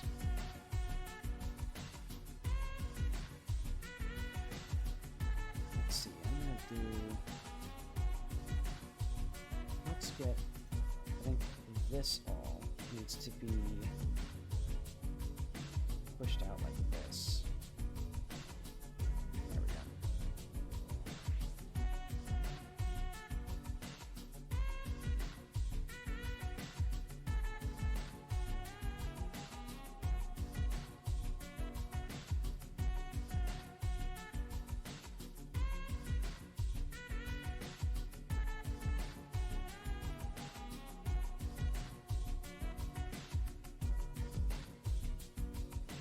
This isn't quite what I wanted, but it kind of looks neat.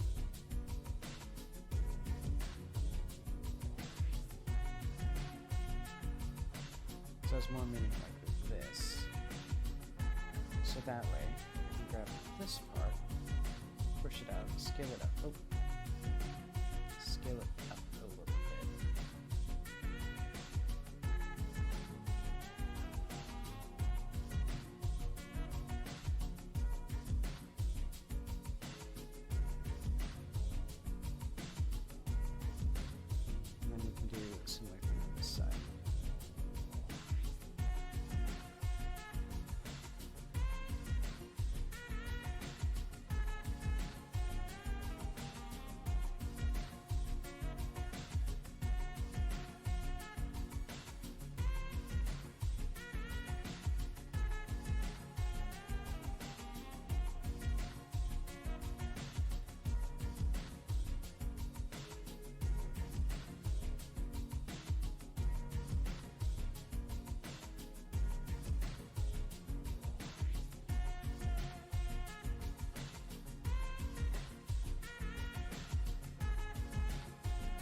Let's see.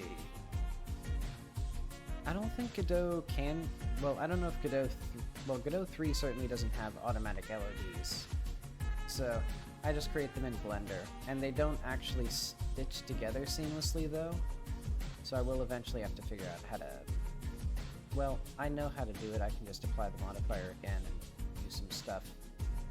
It'll be tricky to get the low-res versions to seamlessly stitch together with the high-res versions, though.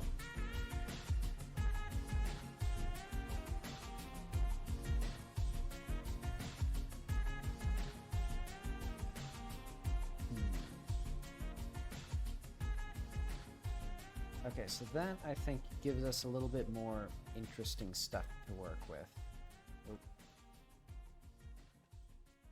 And I should probably also figure out how I'm going to make this river not look like just I grabbed, you know, some vertices and pushed them down.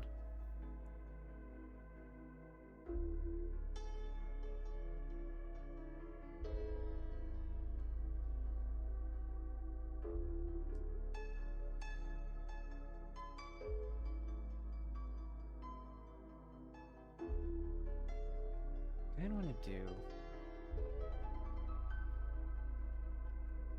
like this. So what happens if we flatten this?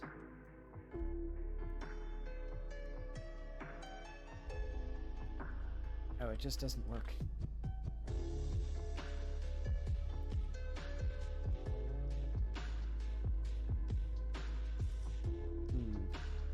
How do I want to do this?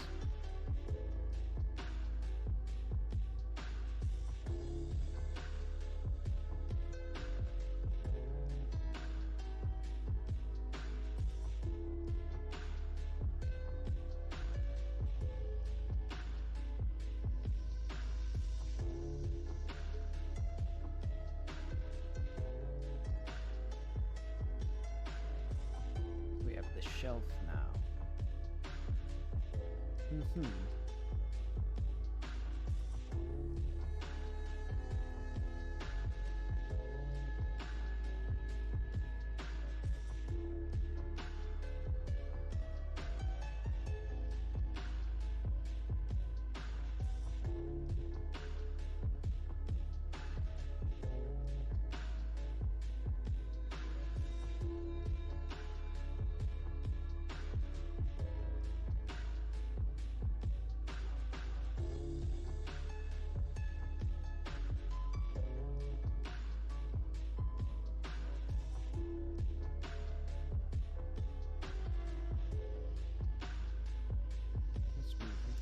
So we're gonna start moving this geometry to make it not so like messed up.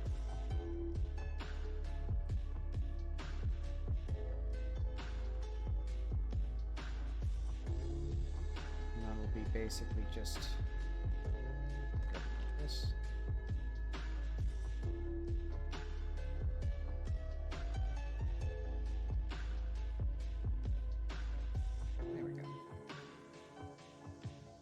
Now it'll do kind of what I want.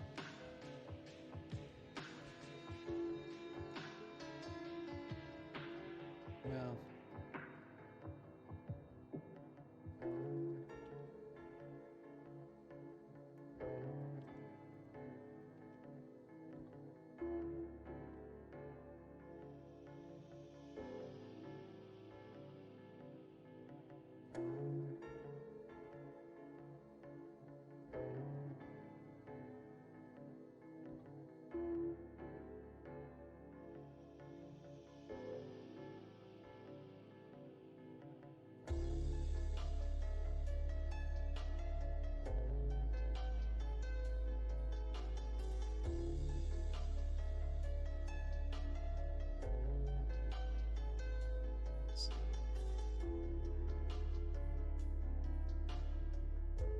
Is that... That's probably good enough. Well, no, I don't like this. This part should be lower in.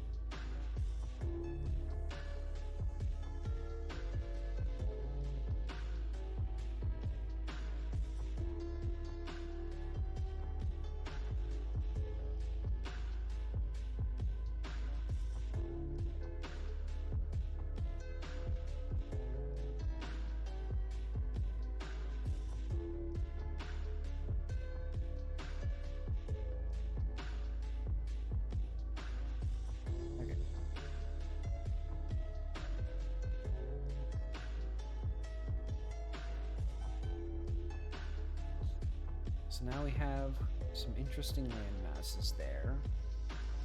And then I do want something here that connects into, I think, the riverbed more.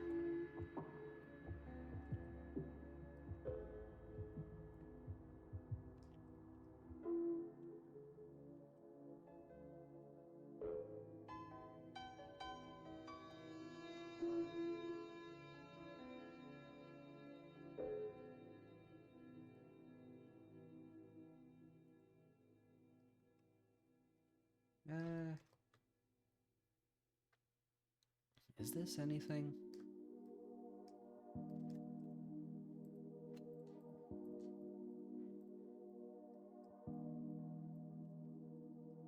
I think what I want here is I want this part to be completely smoothed out. And I want it to go around a little bit more. How do we do that?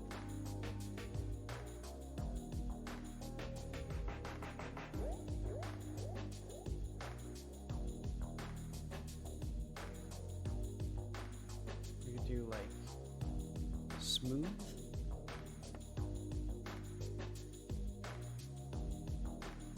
How many times should we repeat this?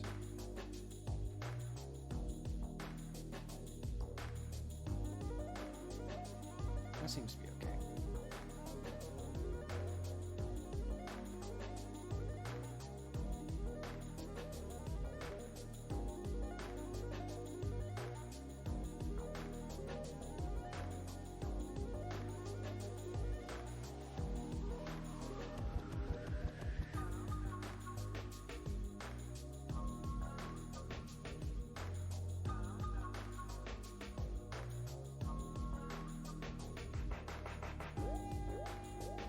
Do this again.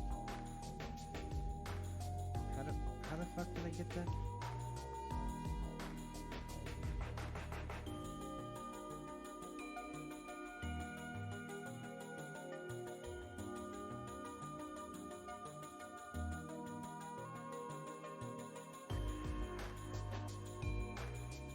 Good enough.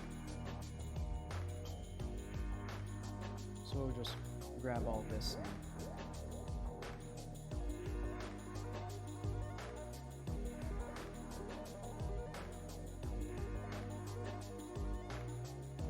and I have to manually sort of merge these, well, kind of merge them.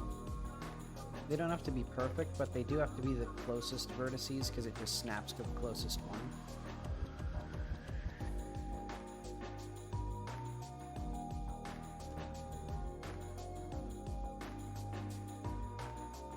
Okay, and this kind of did what I want.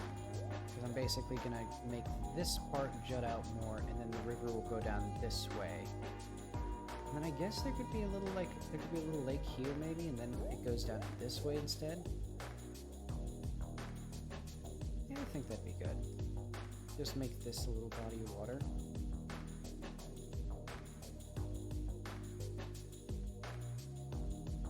I mean, admittedly, I'll have to eventually, you know, I'll put in here, cut the water selling. Guys, the water is not that rare.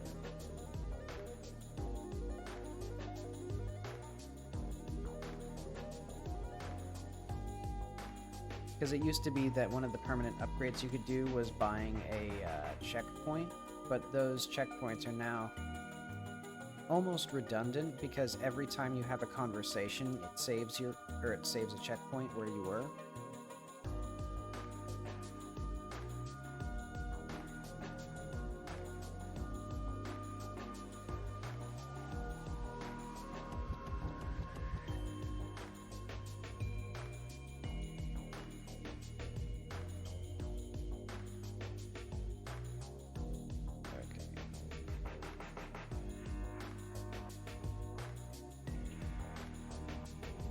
There were a more effective way to do this, but I'm not actually merging these vertices because they're in separate meshes, because I'm just scaling them to 0.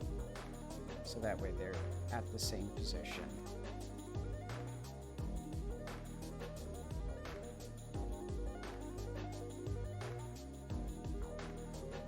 Okay, that's... doesn't look great, but that's going to be good enough for now.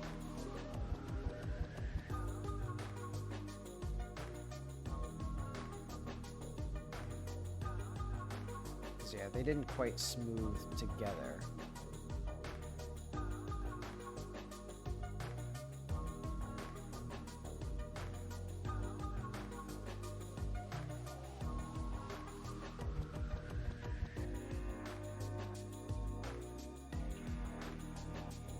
I guess what I'll do,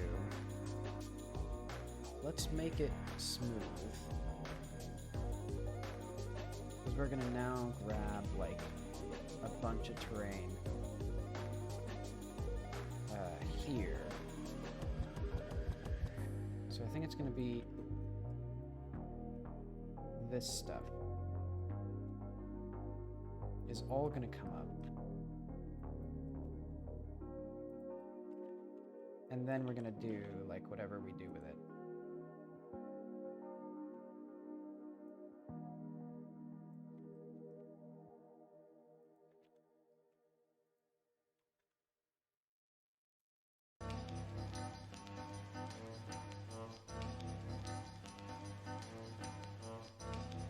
There we go.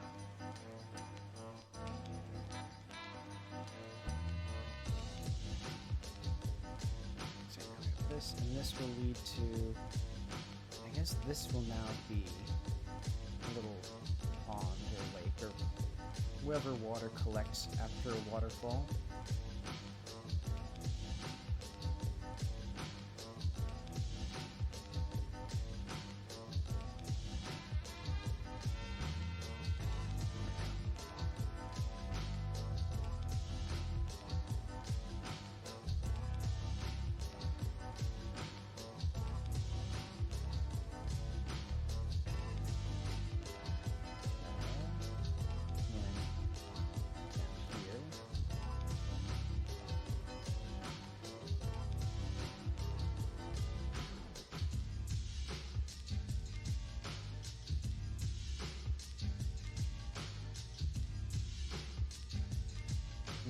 We can intensify this, or like rigid, or like sharpen all this once I come back in for a second pass. Because what I want to do now is I want probably, I guess this wasn't as big of a diversion as I was expecting it to be. Well, I could always just make it bigger. Because the main thing was to just make it so that it wasn't a completely straight line from here to here. Which this does.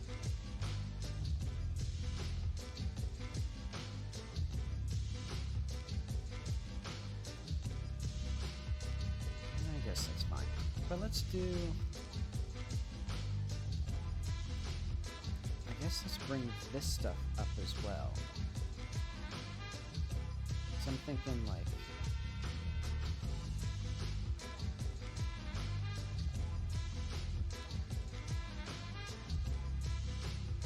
we'll have this come up, and then the river will make one final bend over like a rock here.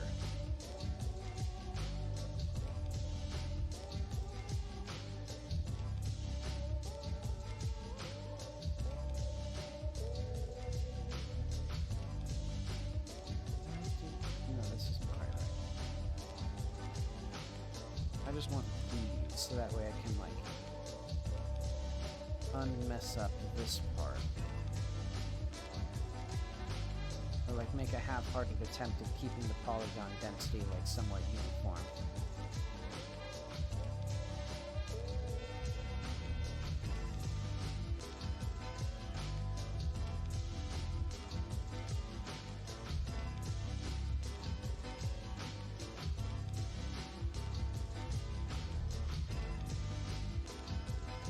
There we go. Let's see. Weld modifier. Interesting.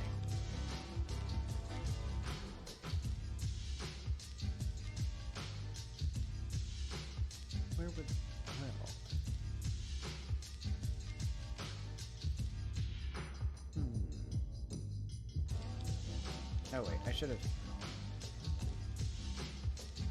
I'll look up what the weld modifier does.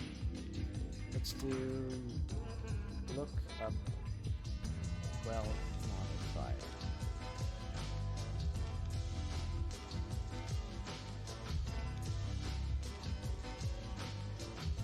But okay, so this gives us more interesting stuff here.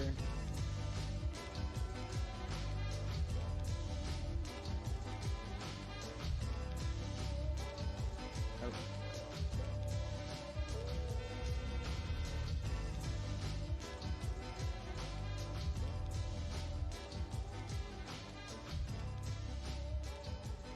Good enough for the rest of it.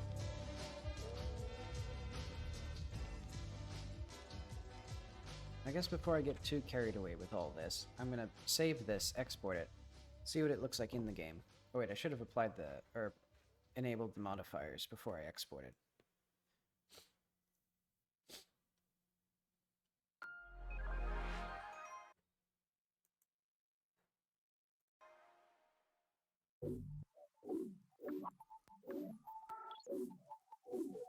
Okay, there we go.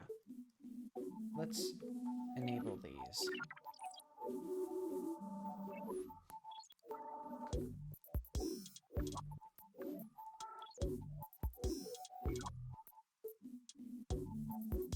Let's see,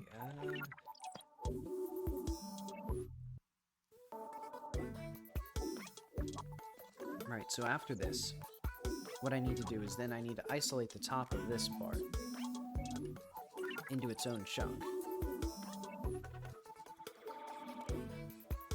So we've certainly made this area more interesting, I think. Oh wait, I wanted... Ah well. I'll add that in post. Okay. So now all this mushy blob stuff is rock that looks vaguely interesting. You've got me all figured out. Let's see. Cameras, lights tracing my mouth. You know me before I do. Show me what's hot and what's new. I mean, I guess the big thing with the weld modifier would be that I don't enable the modifiers until I export, because they just slow down Blender so much. I don't know where. Oh wait, I do know. The real mystery is I'm trying to lower the volume of the music. Okay. Rapid start. Teleport. 54. Alright. I need to set... Hang on, I have a good idea. When the player teleports to velocity equals 0. There we go.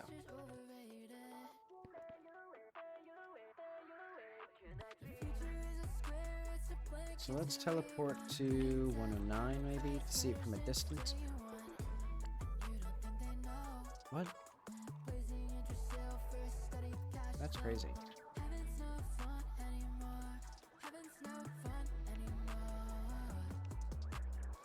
Let's see. This almost too much for my brain at the same time. I can't talk and hear people talk at the same time. But okay.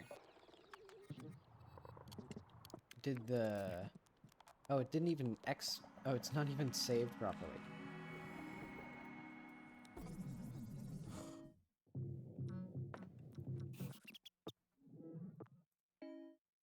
Okay.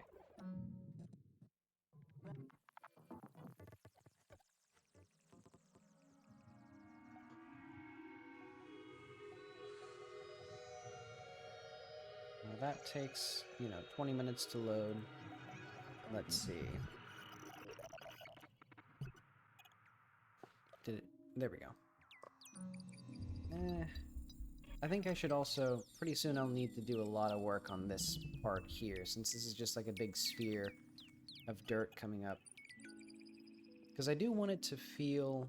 I think I want it to feel more like erosion on that side. Like that there is like just a big flat face. But yeah, it'll need some work to look interesting.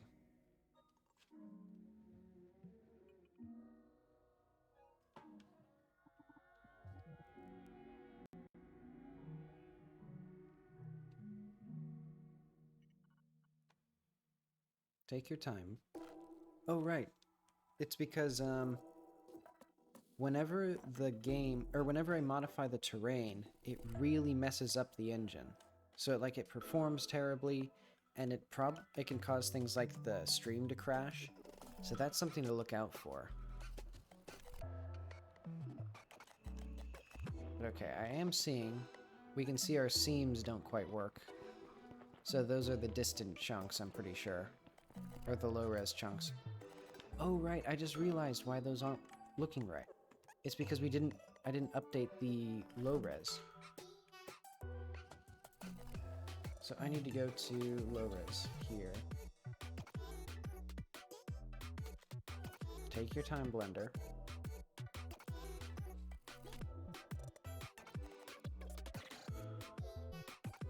So here we get all of these.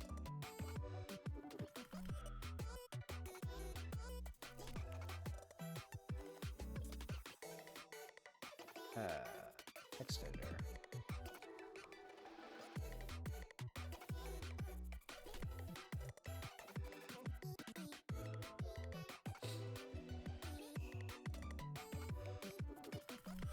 Okay.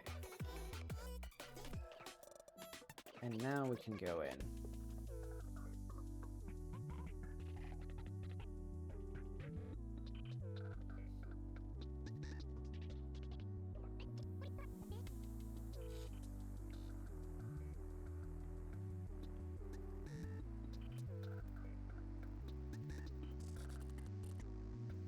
But okay, once we go up close... Okay, I guess that's done.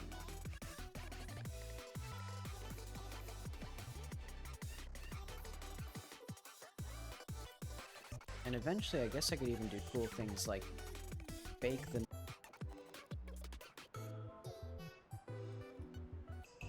Fun times as Blender crashed, or... You know, my hubris to modify meshes in Blender and then export them to Godot.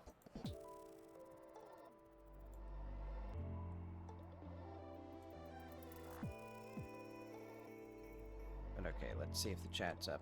There we go. Okay, so as we can see, we failed to get Blender to export the things. Why did they not export, though? It's a mystery to all. Maybe I have to uncheck them? No, but that doesn't make any sense.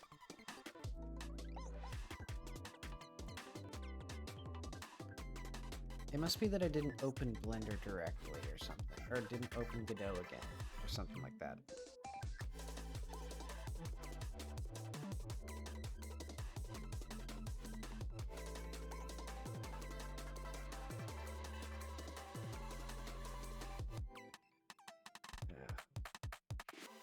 I am not eager to have another hour and a half of this sort of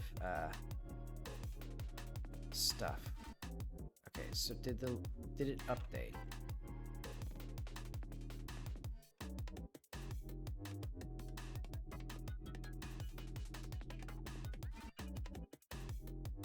Because I see our stuff here.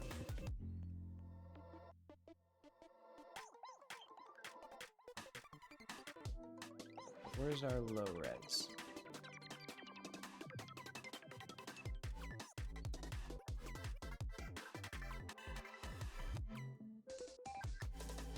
Oh wait, no, these are the outer ones. We need like chunk 50 and thereabouts. I wish I would just select them.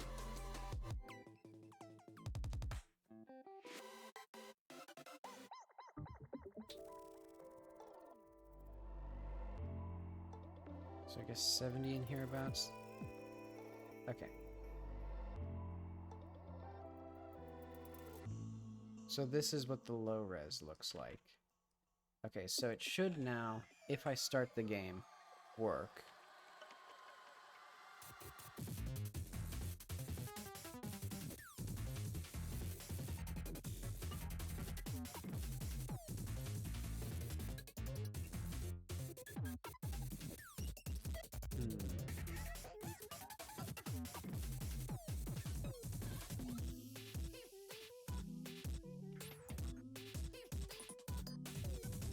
Okay, but it will take a billion trillion years. Oh wait, computer dying. Entire computer dying, stream dying, music dying.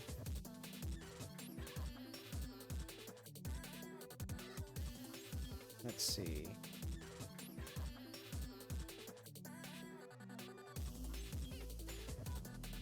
I didn't see anything like unusual other, because like it's not even using, well, this is using a lot, but that's to be expected. Okay, now at long last, the terrain over here actually looks interesting.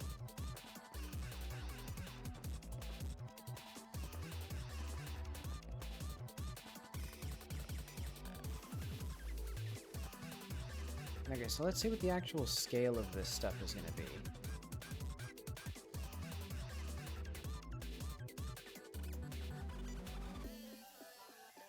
Yeah.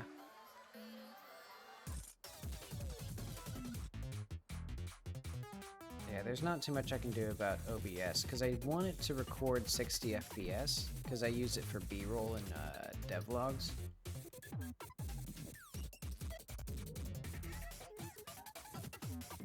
Hang on, this music is driving me insane. I put like the harshest music in the entire world in my playlist, even though I know that I can't stand harsh music when I'm actually like developing.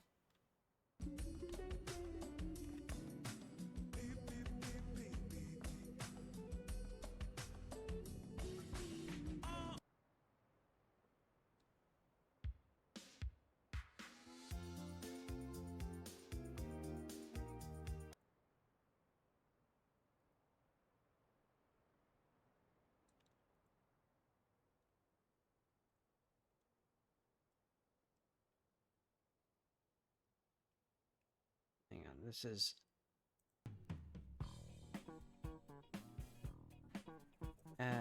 you know what?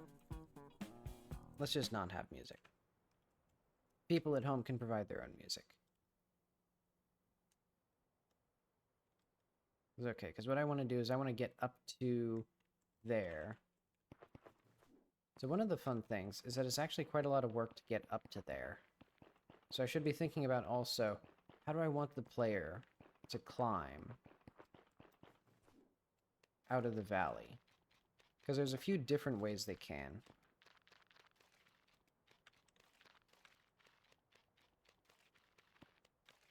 Also, it's funny how you can sort of just ride this corner for infinite stamina, because there's just like 1 millimeter where where you can actually like stand on it.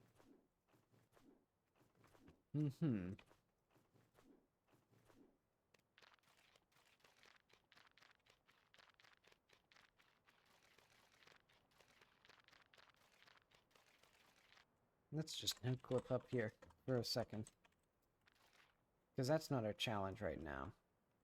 Because yeah, we could just go that way. The challenge is,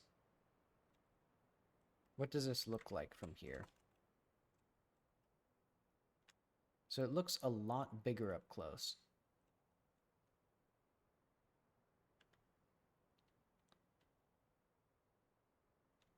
Yeah, like this place is actually like gigantic. So yeah, we could probably put, I'll say, one thing there, maybe a bridge between them. Put something cool down here.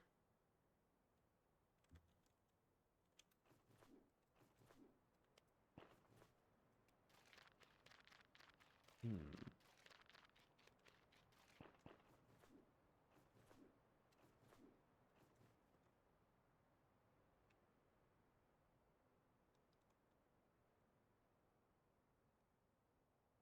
Yeah, so I guess this could be a nice spot for a little village, or a little town. Well, I'd have to level it off. Well, I guess I wouldn't really. I'd just have to make houses that are designed for the environment.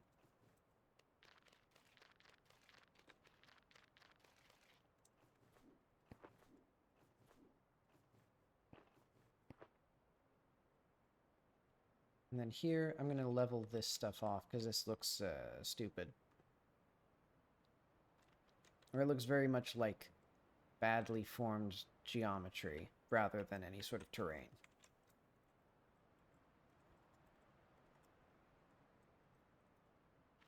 And then I simply don't think there's a way up here without actually using like buildings and stuff like that, so that'll be good. Because I want it to be like something where it's primarily a platforming challenge to get up here.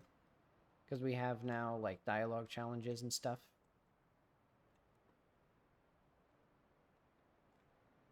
Hmm.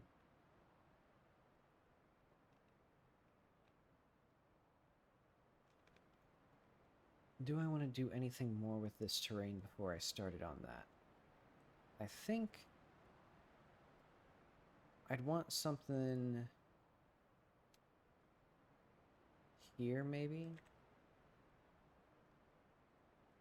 Let's see. Let's do, like, global get player hide.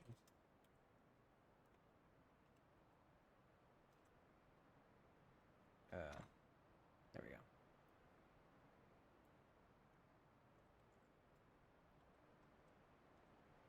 It's weird to me that editing terrain causes so many problems, like technologically. Oh, I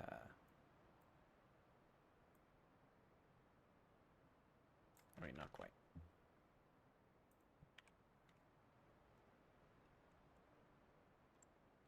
Okay, let's just have that there. So where was the little place where I wanted a village? Right in here.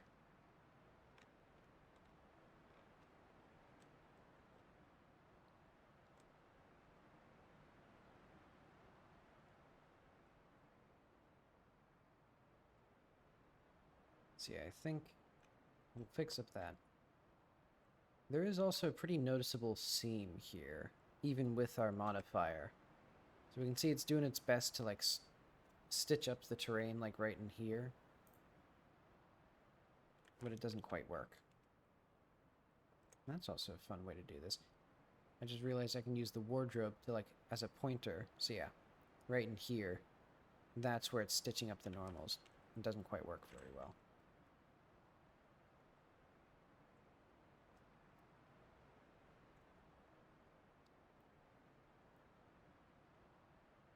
And then eventually I should probably punch up this, but I'll just do that later, because I don't really need it for this particular quest, I don't think. Well, why would they build here when they could build up here?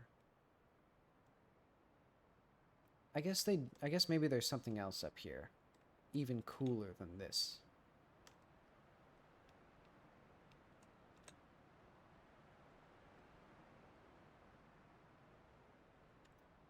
Yeah, because let's show the player again. And then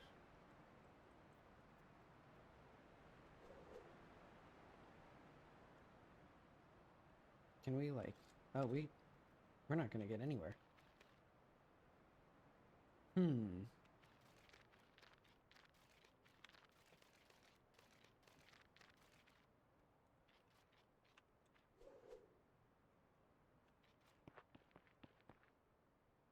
Yeah, we're like out in the middle of nowhere now.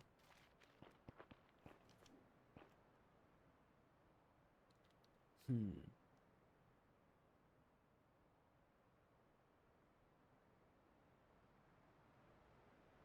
Yeah, this is a fun little area. I think I'd also like to have something over here for the player to do.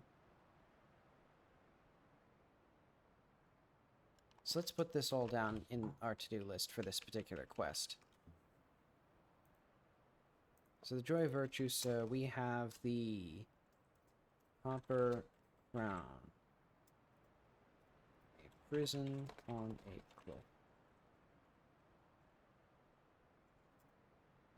And then whatever's the thing across from the Copper Crown.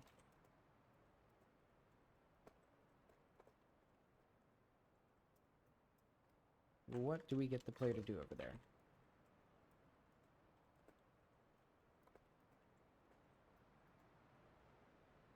Because I'm thinking maybe you have to be over here to, like, see the building.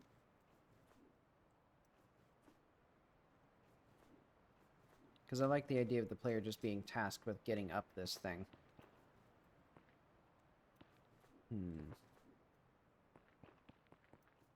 I guess maybe I could start again on trying to plot out, like, what's even going to be over there. Oh, wait, let's do save and then exit.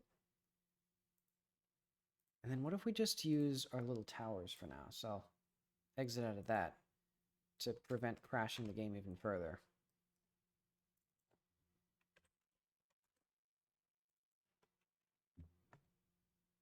This doesn't seem right. Yeah, how is this guy? Yeah, this is just incorrect.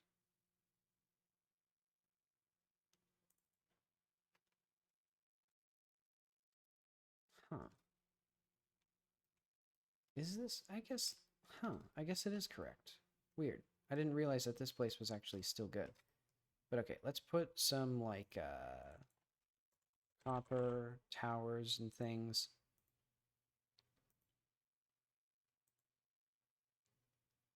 Because I'm thinking, like, let's also preview the neighbors. Where's our, like, palace? There we go. Okay, so these are about the scale that I would want. Or this area is about the scale that I'd want as well.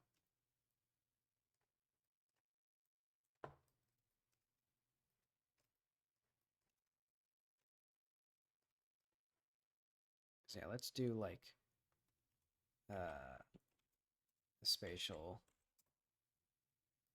And this will be...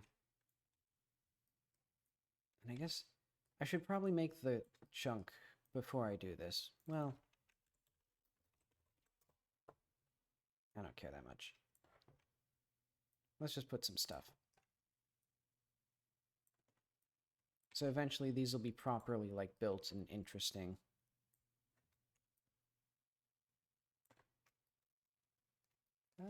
Yeah, that's good for now. Do we have anything interesting?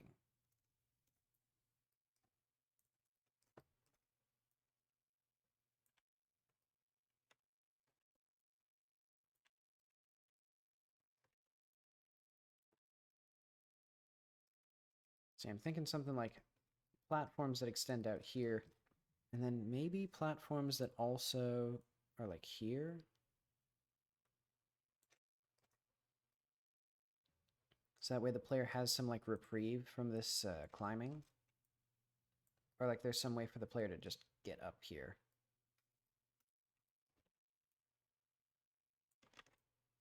See, I'll have to figure out... Eventually I'll model it so that it actually looks cool, and then I'll figure out how to make it climbable for the player. And let's do, like, a palace extension over here.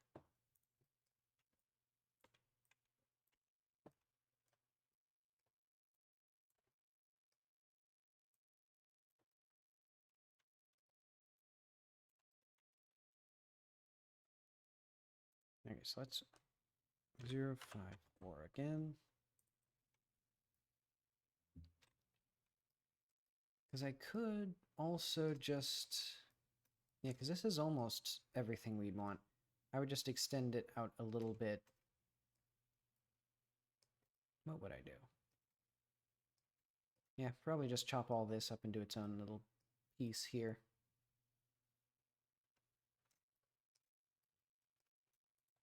And what chunk is this? This would be...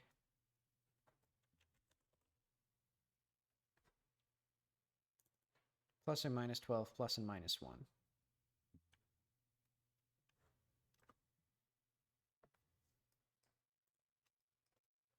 0, 6, 7.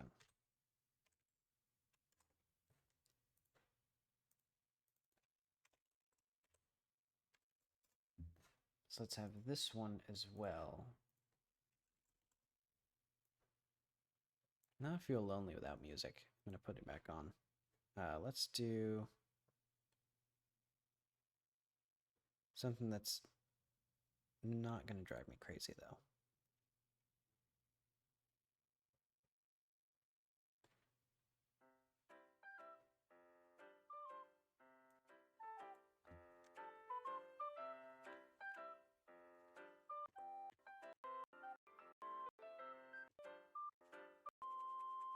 There we go.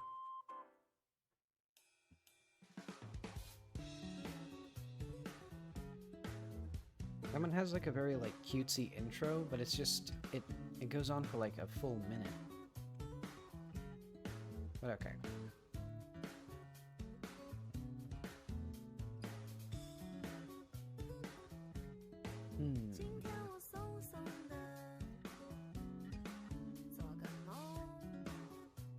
Let's have a little village.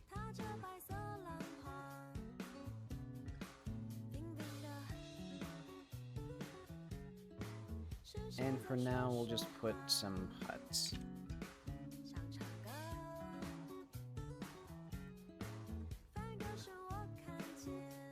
And we won't actually care what they look like, because I'm more interested in just seeing the scale here.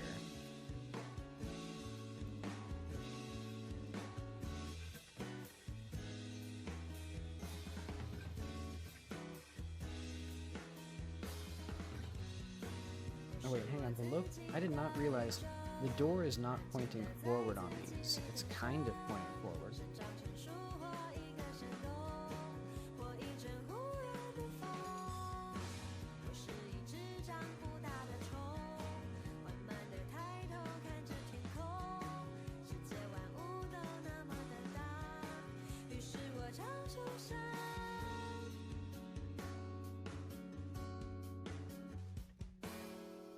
I've never used these, and they look terrible. So they look even worse than these ones, because at least these ones are like interesting. Wait, oh yeah, also, this one I've never properly implemented either.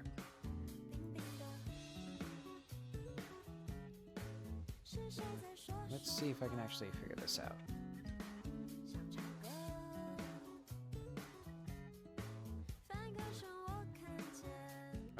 Bricks. Let's just do this. Yeah, good enough.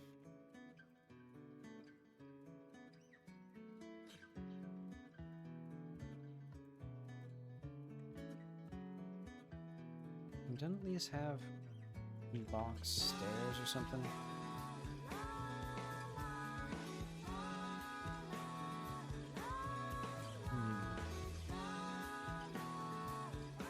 I guess it doesn't. Oh well.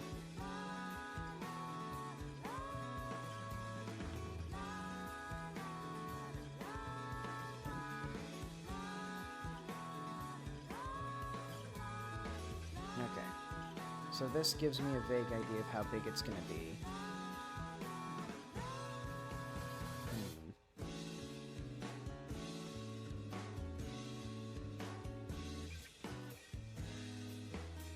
What do I want to do, though?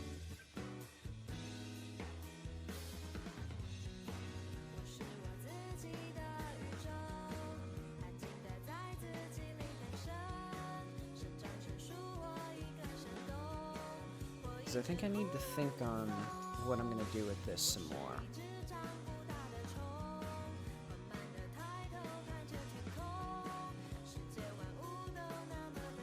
Okay, yeah, because I like the scale of that area.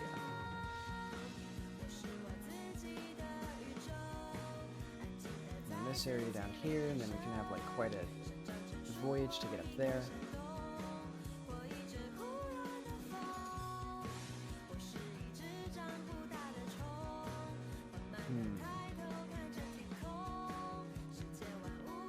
Yeah, this is a cool little cubby hole.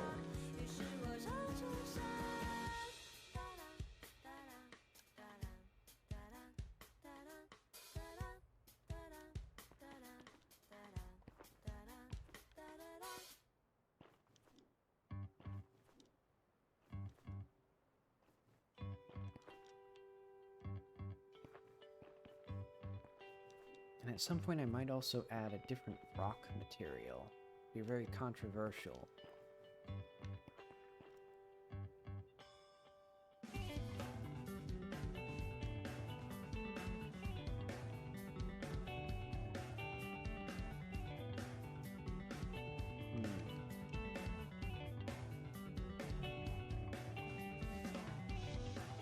Okay, so let's have like the village down at the bottom.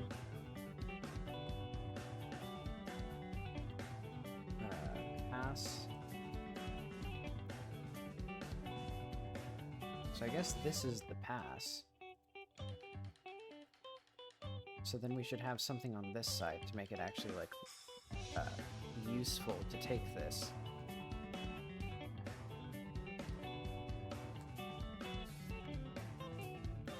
Like I'm thinking more rocks here. Or at least a little bit more rock. And then we can have this sort of flat area here. Because I do like that.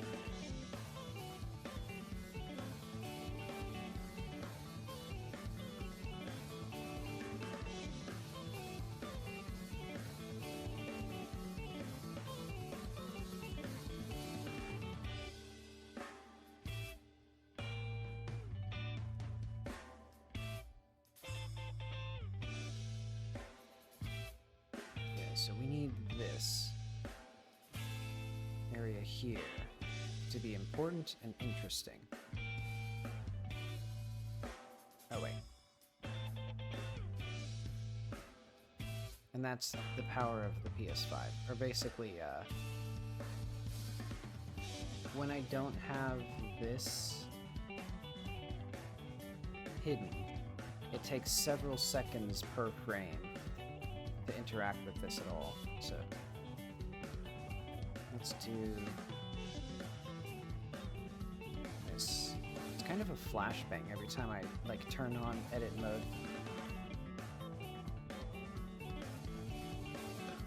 Oh wait, I want this to be, well, I guess we'll do smooth for now.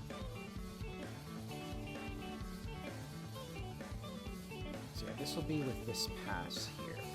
Actually, yeah, while we're doing this, let's fix up this pass a little bit, because it was like all screwed up and weird.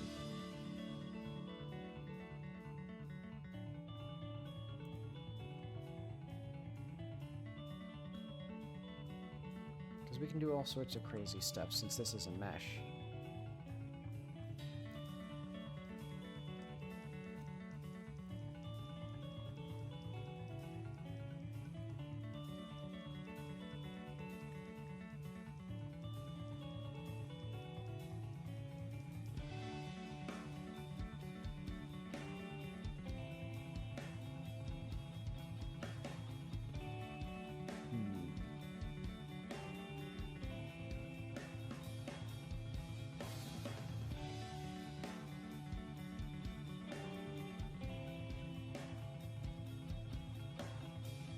Seems fine. Okay, so why would the player not be able to go around this way, or why would it be difficult? I guess I could grab like this and just push this down a little bit.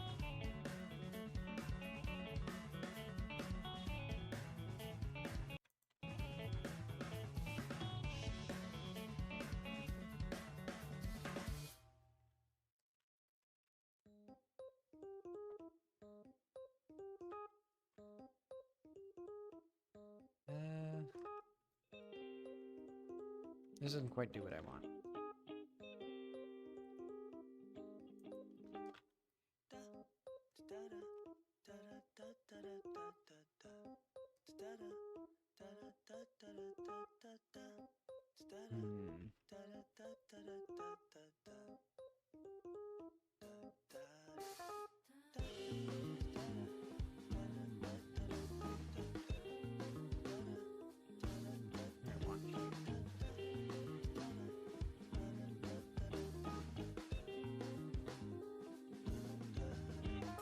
I guess if a person's living here, the past would make sense. And what is actually... Why exactly do I care that much, even?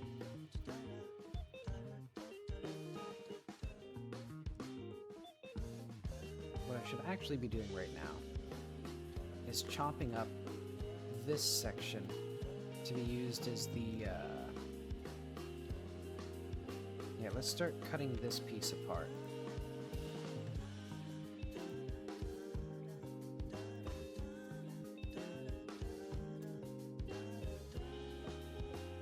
Because we're gonna have it go from like here to like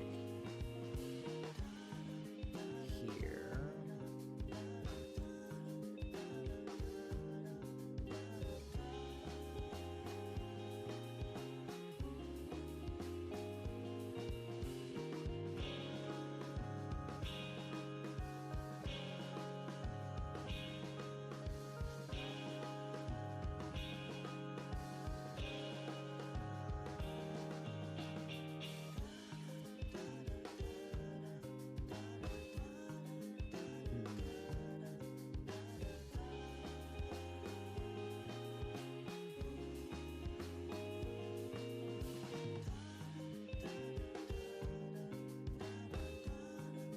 There we go. So I'm thinking, let's get this part. Well, yeah, I'll do this a little bit first.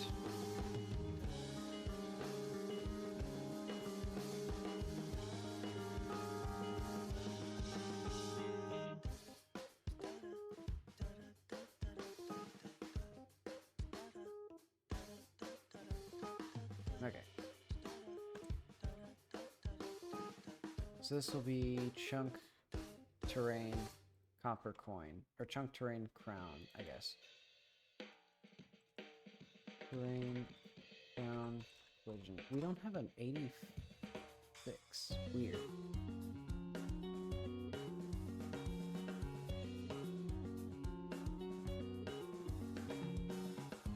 Okay. And then on this side, how much do I want? I guess just this part, honestly.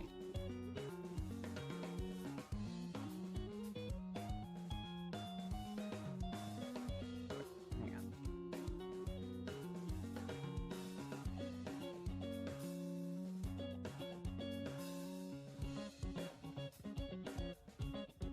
I want this.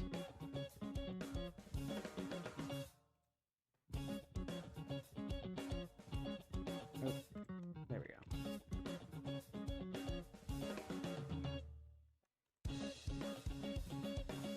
So I guess I'll do just that.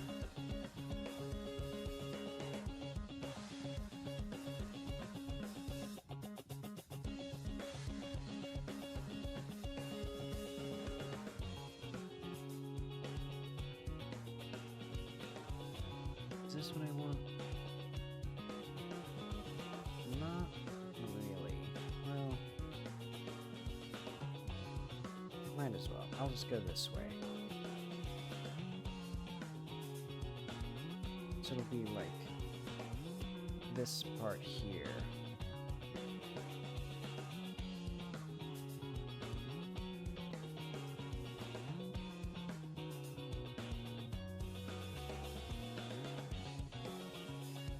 Let's see.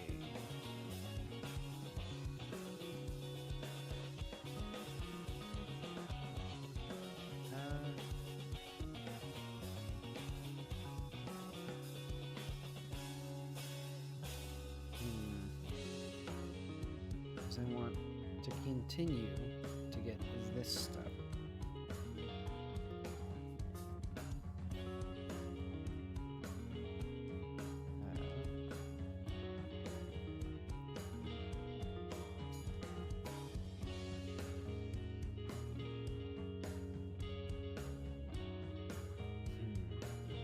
Let's just grab this as well. So we're going to swoop in all of this. This should probably be here as well, actually.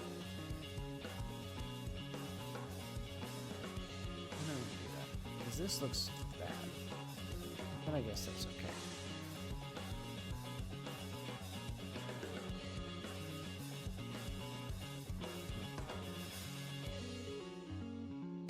There we go.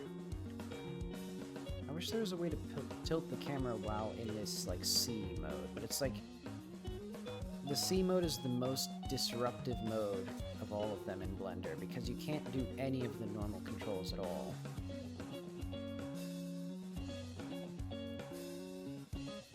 But okay. And then all of this will be in its own thing.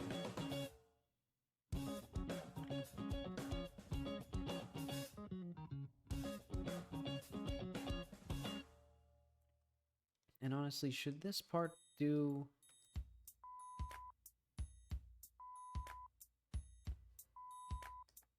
Like, what is the benefit of having this in this chunk here? Yeah. What is this song?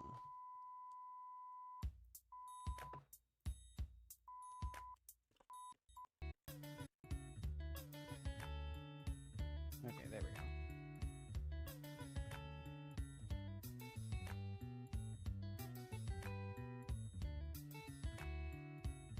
Oh.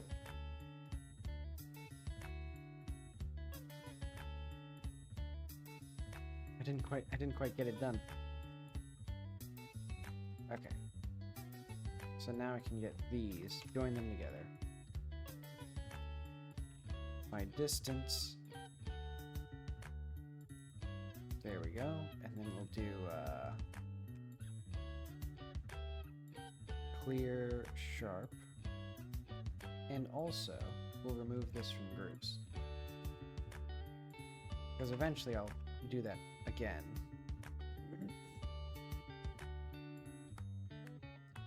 Okay, and then we can put this part.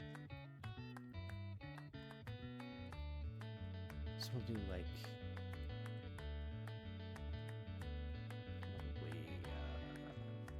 probably here.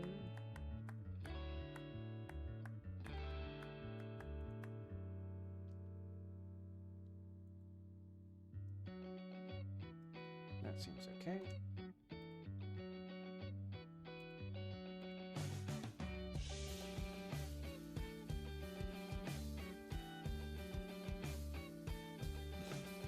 Okay. Oh wait, we need this here.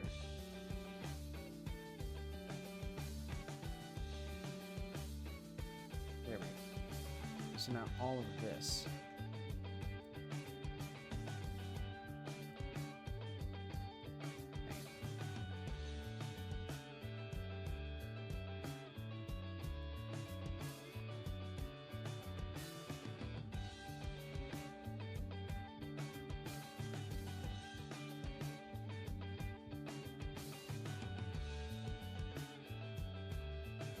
Okay, there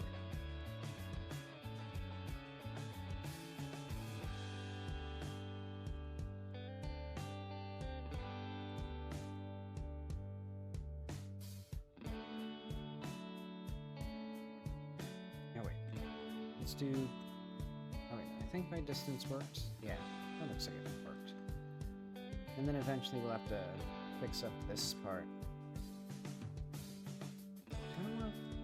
Do I want this weird, like, thing here? I guess I'll live with it for now. Yeah, so now we have that, and we'll do center of mass.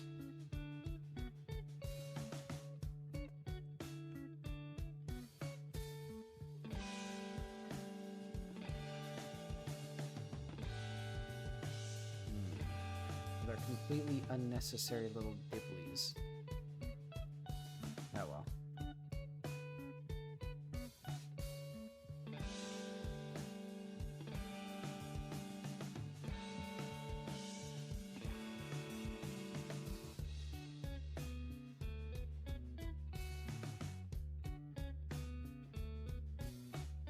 But okay, instead of working on that any further, what I'm going to do for now... Didn't I do this? Exposing ambient occlusion in the light share for drop shadow. Yeah, I did that. Save last equipped item and load it. Okay, now put this in tools.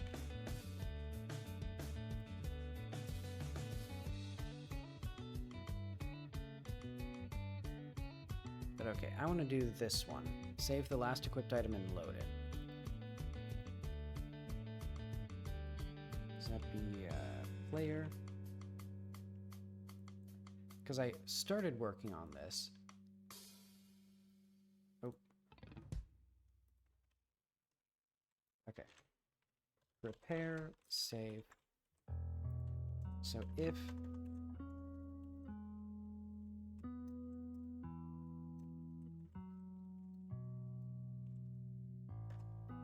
dot equipment dot index. Wait, no. Find. Wait, hang on. What the hell is this? So when we do like next equipment.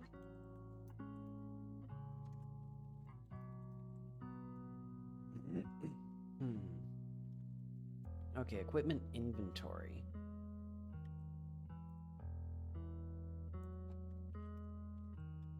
Dot find key. No, what do we do?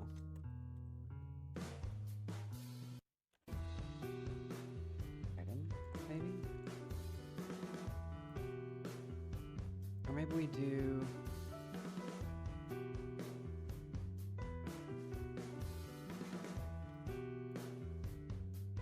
Equipped item is a usable... What does a usable have? Does it have a does it have its, like, ID?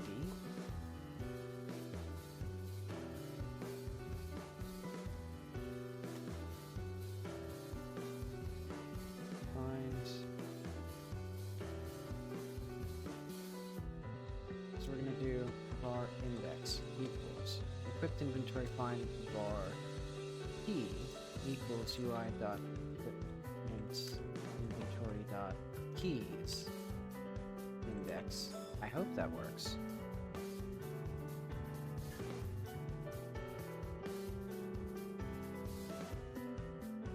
Oh wait, no. This is the wrong thing.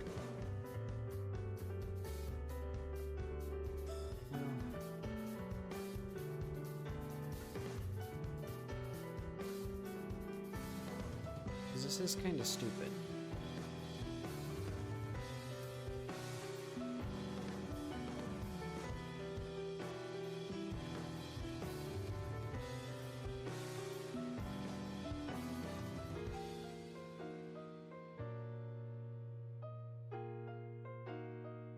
Equip index.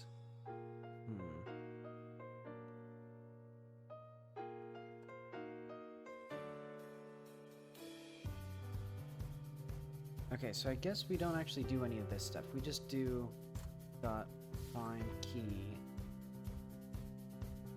equipped item if index set stat last equipped item index key.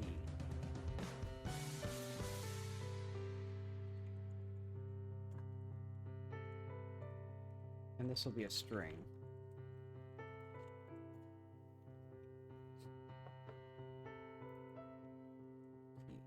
Okay. And then what I can do is if global, so let's go to our thing. So if we have a valid game state, if global stats last equipped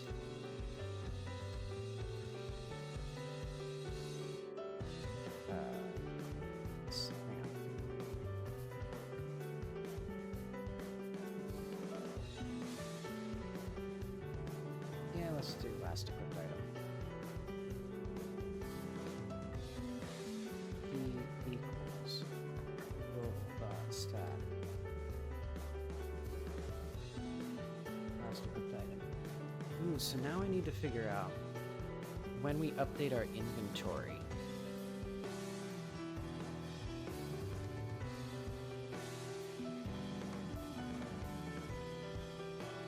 So when this thing's ready, do we do anything?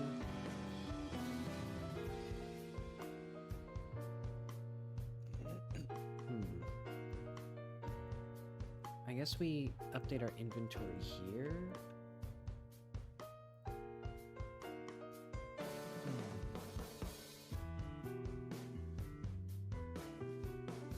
So this would be a string.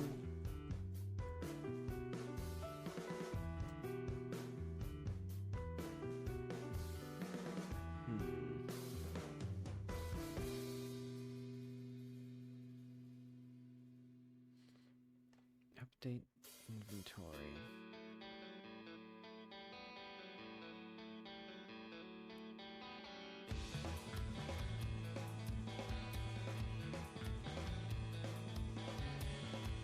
I think we should update the inventory anyway.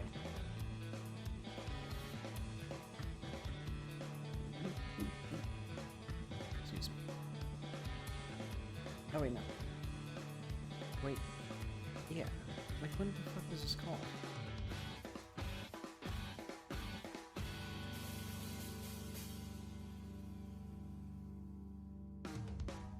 Let's have that.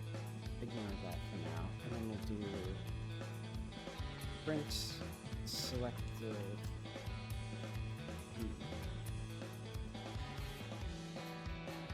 So let's just see how this works.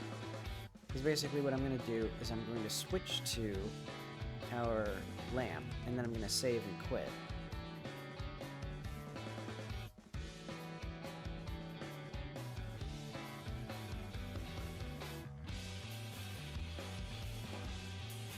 Oh, interesting. Oh, right. I know why. That's there. Okay. But that's not important right now. Okay, so in the player script, it activates the UI. When does it do that? 283. Like, the UI can activate itself.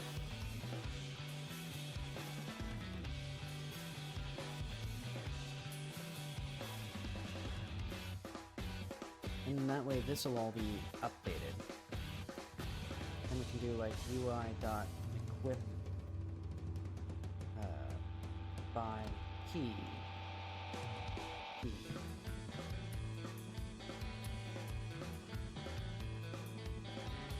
Because this is a mess.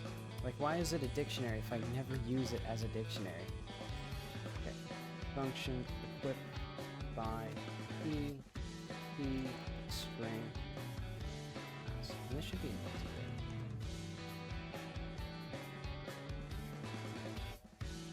Okay, so let's do like player.equipped item equals equivalent inventory index for key. Player.equipped item equip. Actually, let's just do like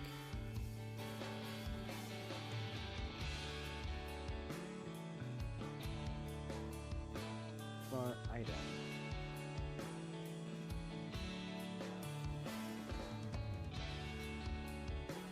Or size is less than index. Oh, no. I know what to do. If index less than 0.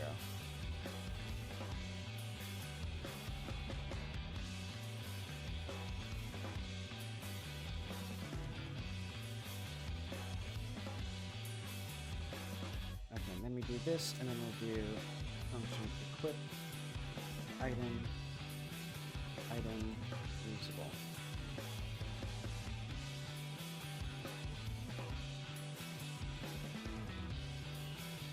Okay, because then I can do this.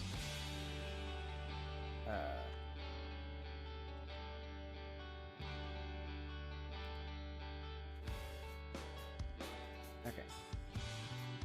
Equip item equipment inventory key. And if that doesn't work, it'll be fine. Oh wait, we don't need this. Yeah, because I'm just not going to have that.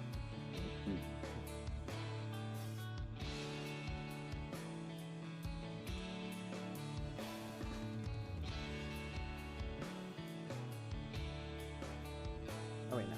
And this should be this still. So if index less than 0 or equipment inventory size is less than index, and this should actually be, well, if equipment inventory is greater than or equal to the size, invalid equipment index. Okay. Oh, and then we have to do equip item. There we go. Okay. So now, it should be a simple matter of equipping things by the actual item instead of by an index, and it should save this. Not quite.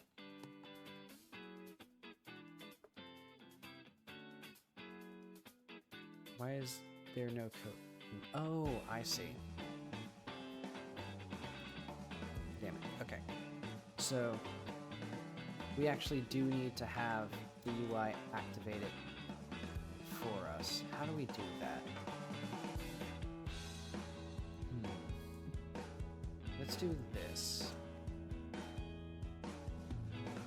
So it'll be like UI.activate. And then we can do that in there instead of here.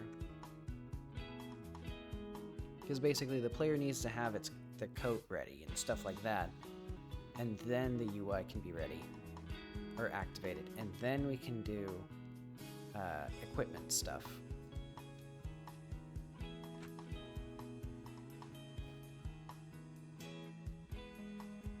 Okay, look at that. Now I have my lantern, and then if I do this, it should save that and then load it. And then if I start a new game, it shouldn't break anything because it checks for the stat.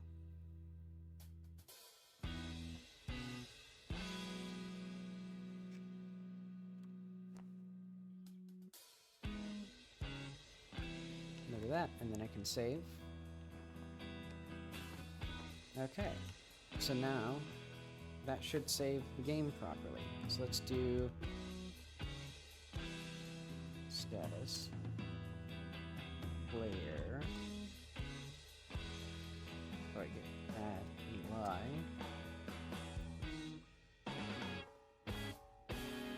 So updated player tracks last equipped item.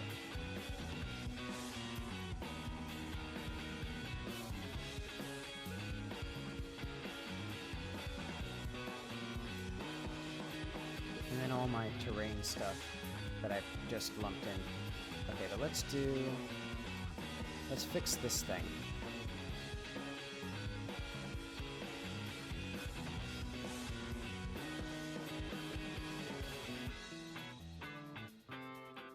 I think next time I need to have a plan for like what I'm gonna start building in this area. Wow, take your time, Godot. Hang on. Let's close this. Let's start. Do I need these? Did I get much out of these? Well, I think I basically got what I needed out of them.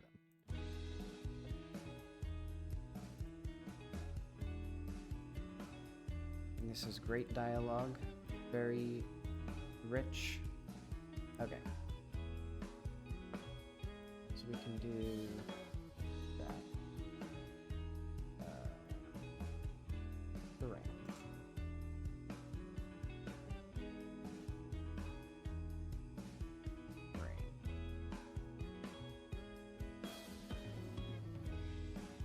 There we go. Not. Oh wait, no. There we go.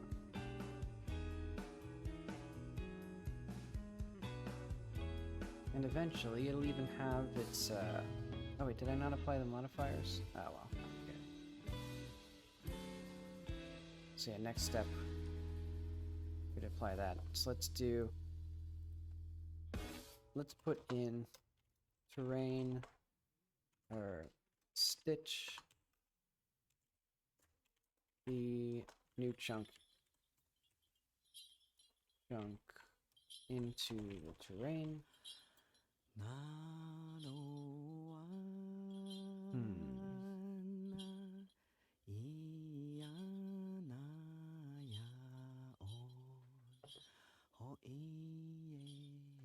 Let's skip.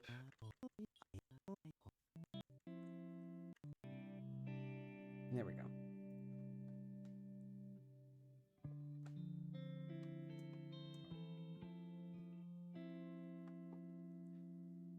Let's see.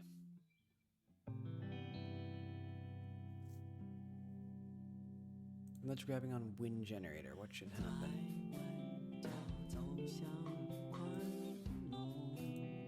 Let's go through some of the areas. So, where are the water selling guys anyway? Are they in here? Or like 126 maybe? 128? 7? Because there's not that many. Oh, there's actually quite a lot of chunks.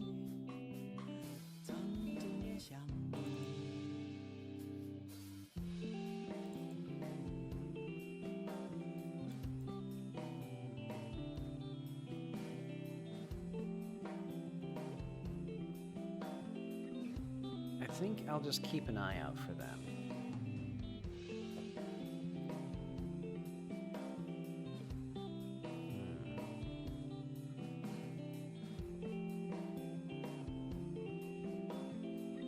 Let's fix this. So vending or drinks fridge. So yeah, this should have the distance activated.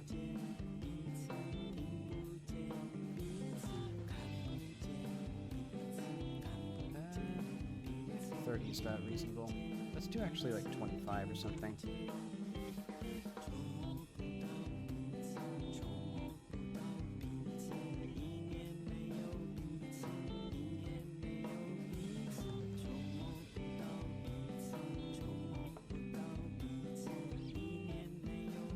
So some visual glitches with the farm. Oh yeah, I fixed those.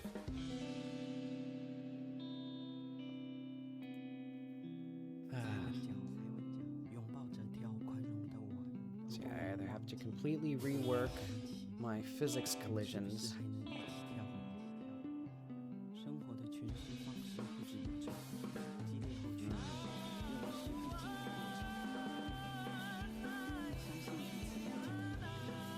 So I guess keep 25.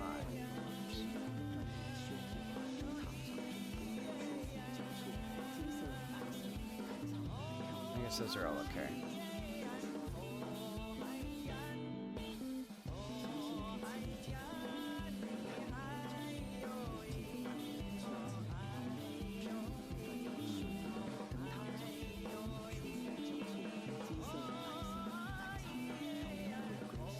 What do I have left?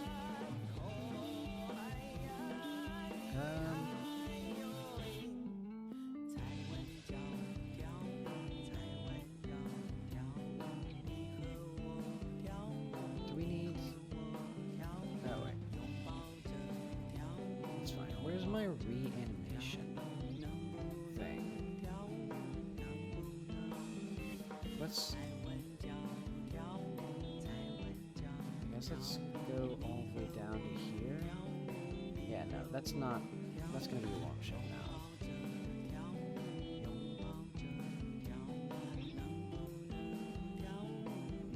Wait, why is this all? Oh, I see.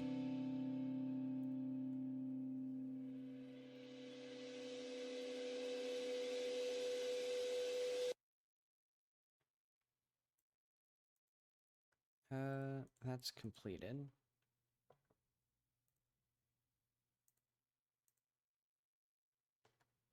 Do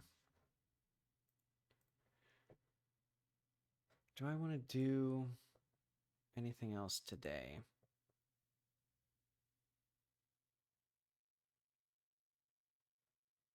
Oh, didn't I? Oh wait, this was marking. So let's mark this as like redo levels.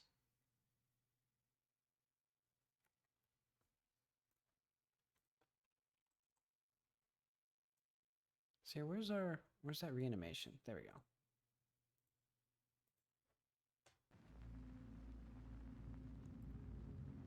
Because yeah, I'm gonna say these are gonna be a little bit higher actually.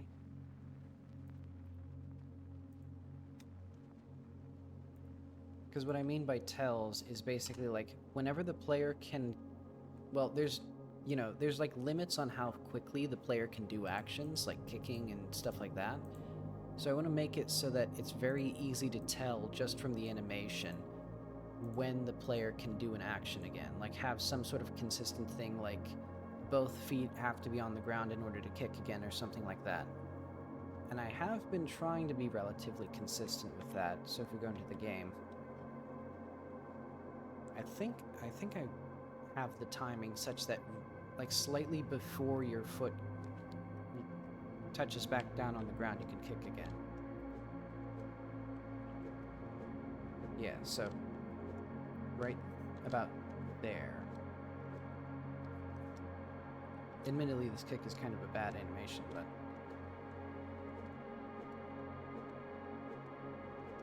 yeah, so making something like that.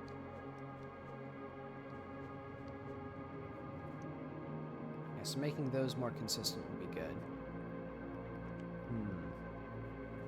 Yeah, I like this area. This area is going to look cool, I think. So I'll have to figure out what I want to put here. What I want to put there. How to get the player up to here. Because it should be climbing, so it shouldn't be easy. But how hard do I want to make it? And do I want to make them, like, have to get, like, stamina boosters or something like that? Or, like, stamina up?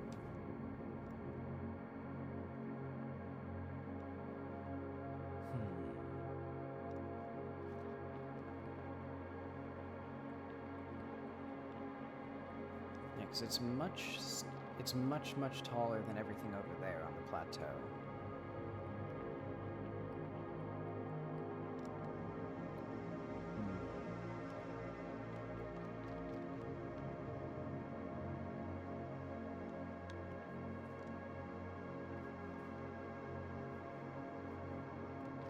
See, I think having the gravity gun would be good. Or an interesting, like... Yeah, I'll say the player gets the gravity gun in this area. Oh, wait, what is this? Oh, wait, that's fine. Quests. So we need... the Joy of Virtue.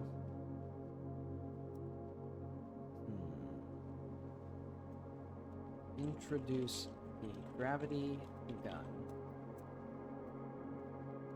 Use it to get up across from the copper ground.